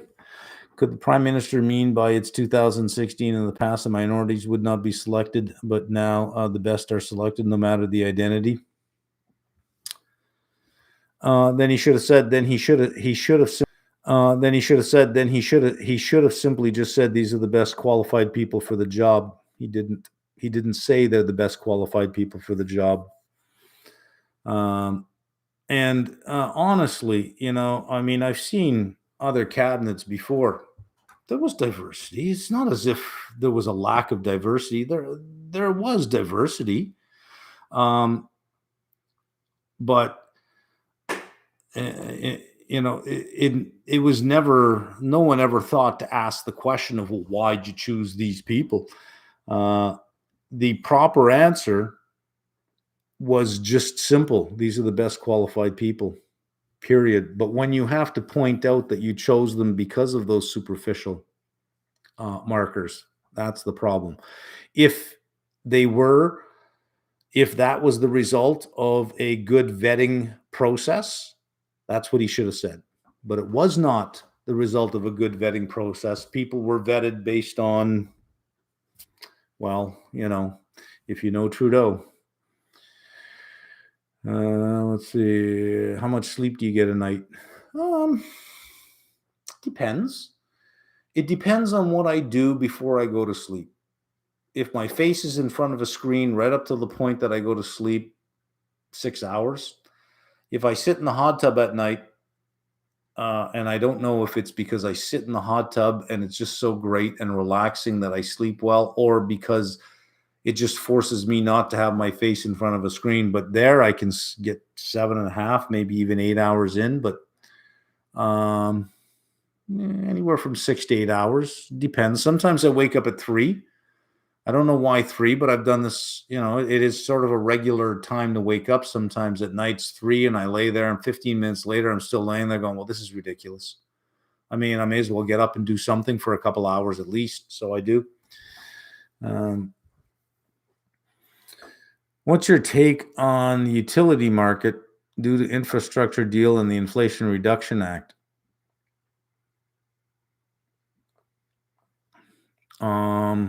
For utilities, I don't know that I've thought it within the context of that. I'd have to think that through. What are your thoughts on Sam Druckenmiller in his latest interviews? I agree with pretty much everything he says. As I was listening to it, I thought, okay, well, I agree with this stuff. I think he was right. I think he's right because I agree with it, I guess. How do you pick an external fund manager? I had a choice between a couple. A lot of times, especially for external managers, there's a relationship component that there is a level of trust that you have, or the people.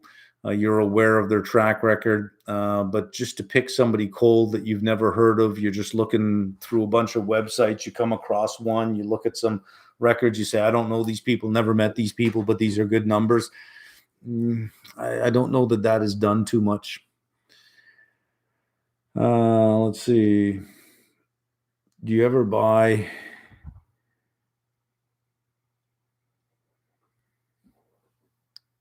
TIT?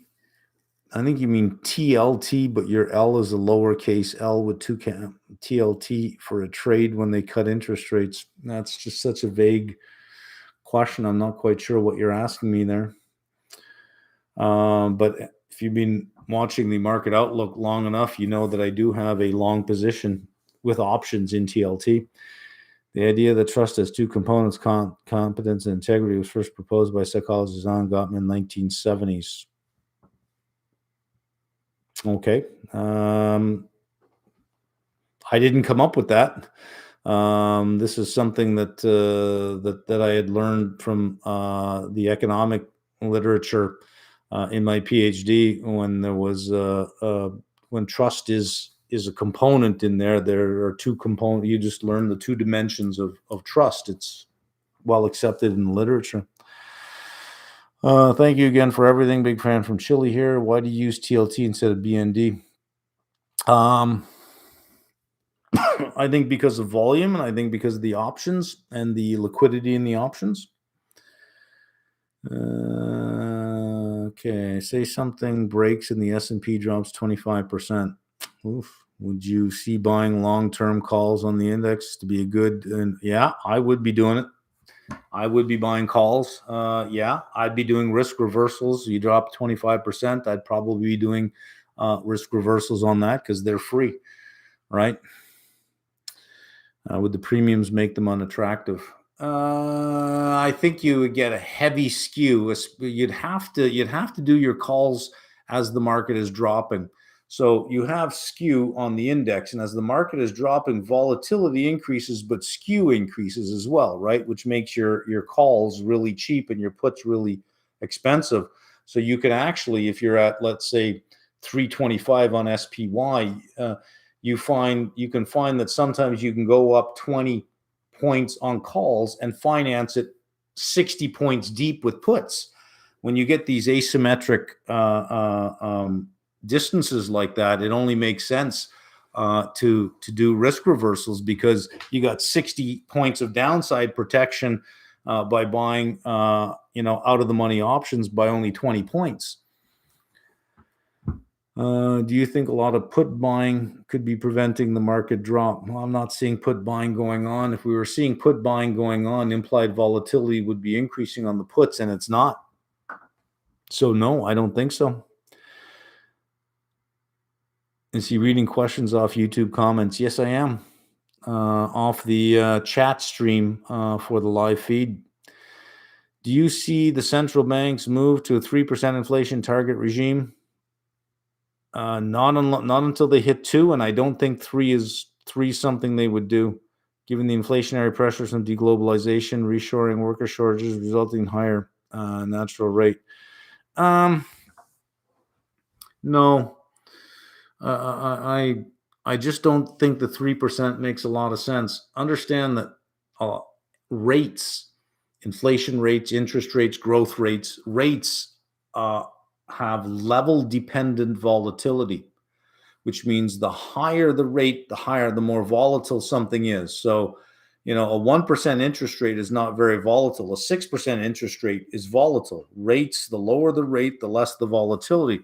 If you push from a 2% inflation rate to a 3% inflation rate, you have to accept volatility, so that there's a wider range in which that inflation measure moves, which adds more uncertainty into pricing formulas by companies, adds more uncertainty into pricing requests by unions, adds more uncertainty into wage inflation by employees. So you say, well, 2% is arbitrary, but 3% is more volatile. So just on the face of it, 2 is better than 3 if we're looking for price stability, because the higher the inflation rate, the more volatility in pricing. That is counter to the very definition of price stability. So I don't think that 3% is going to be something that will be considered seriously by central banks that already have some kind of target. Any book recommendations for how money supply interest rates are determined and in relation to the way financial institutions operate? Where is it?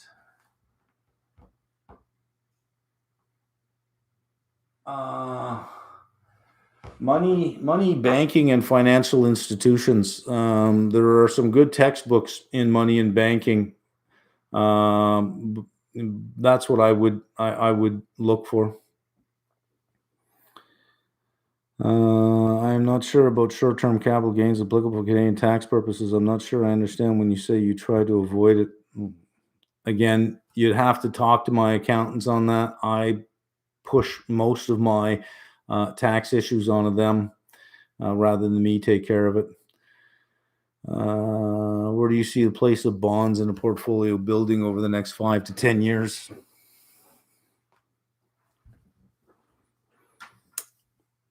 I don't know that I would see any other place going forward than the place they've had in the past. I don't know that I would see anything different there.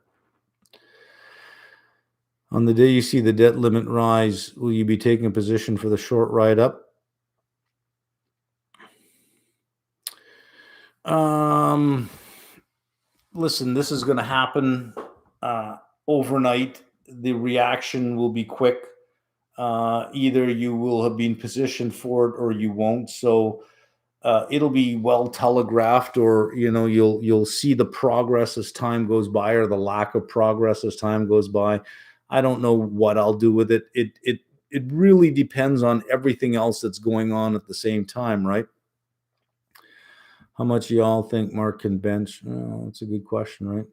Will 0 day to expiration inhibit or amplify a market downturn?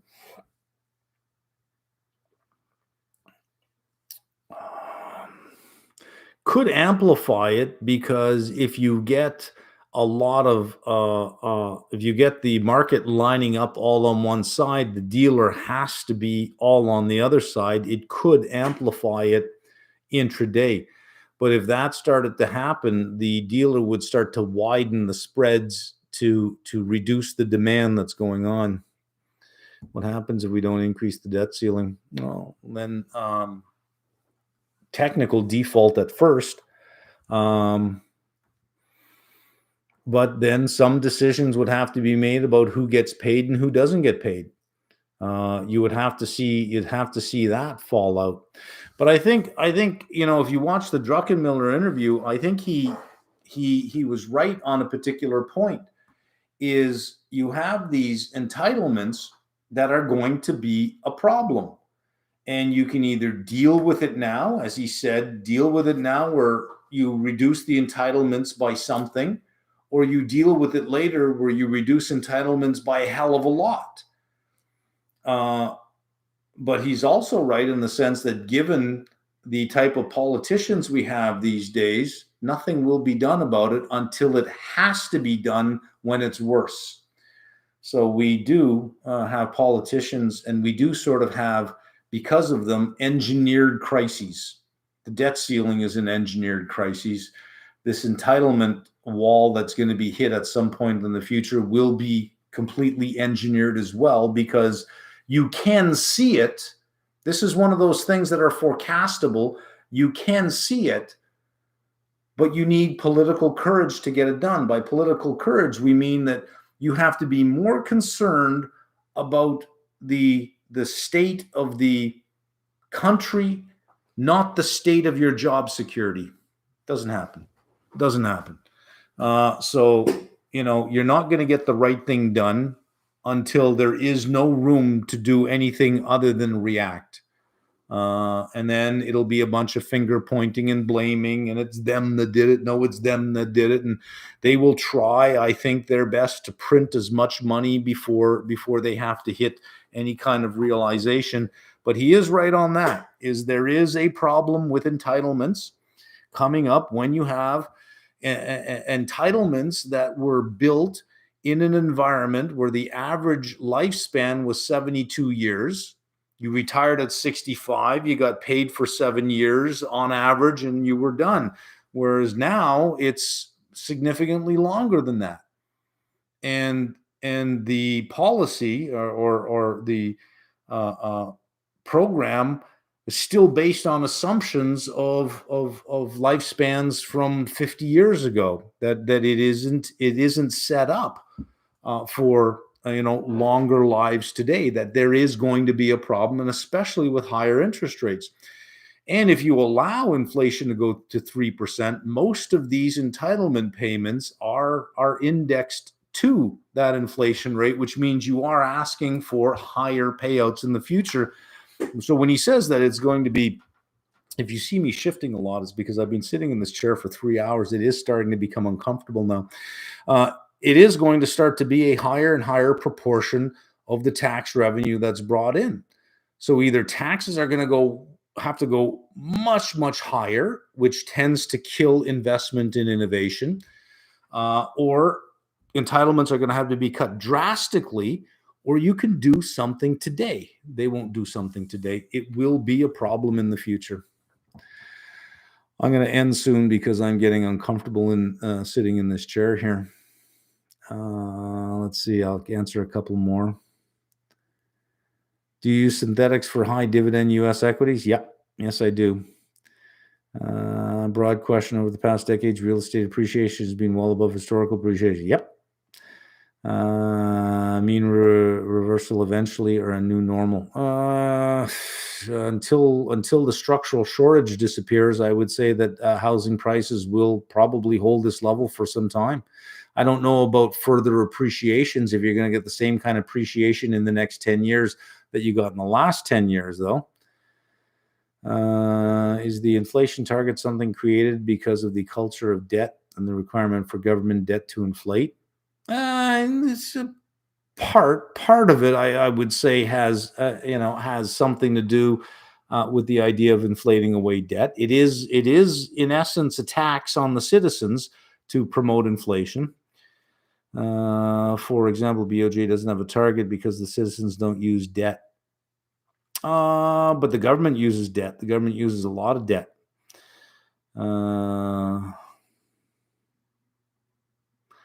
Do you think drastic devaluing of the US dollar could cause equity prices to remain steady?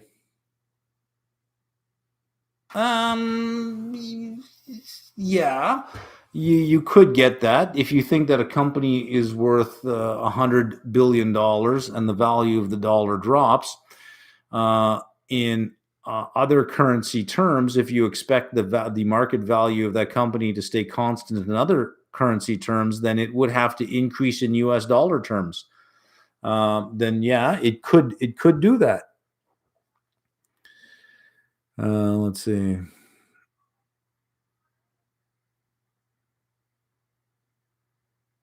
I think we're not used to taking short-term pain and ready to take long-term pain instead. This leads to short-term thinking from policymakers. Yeah, unfortunately.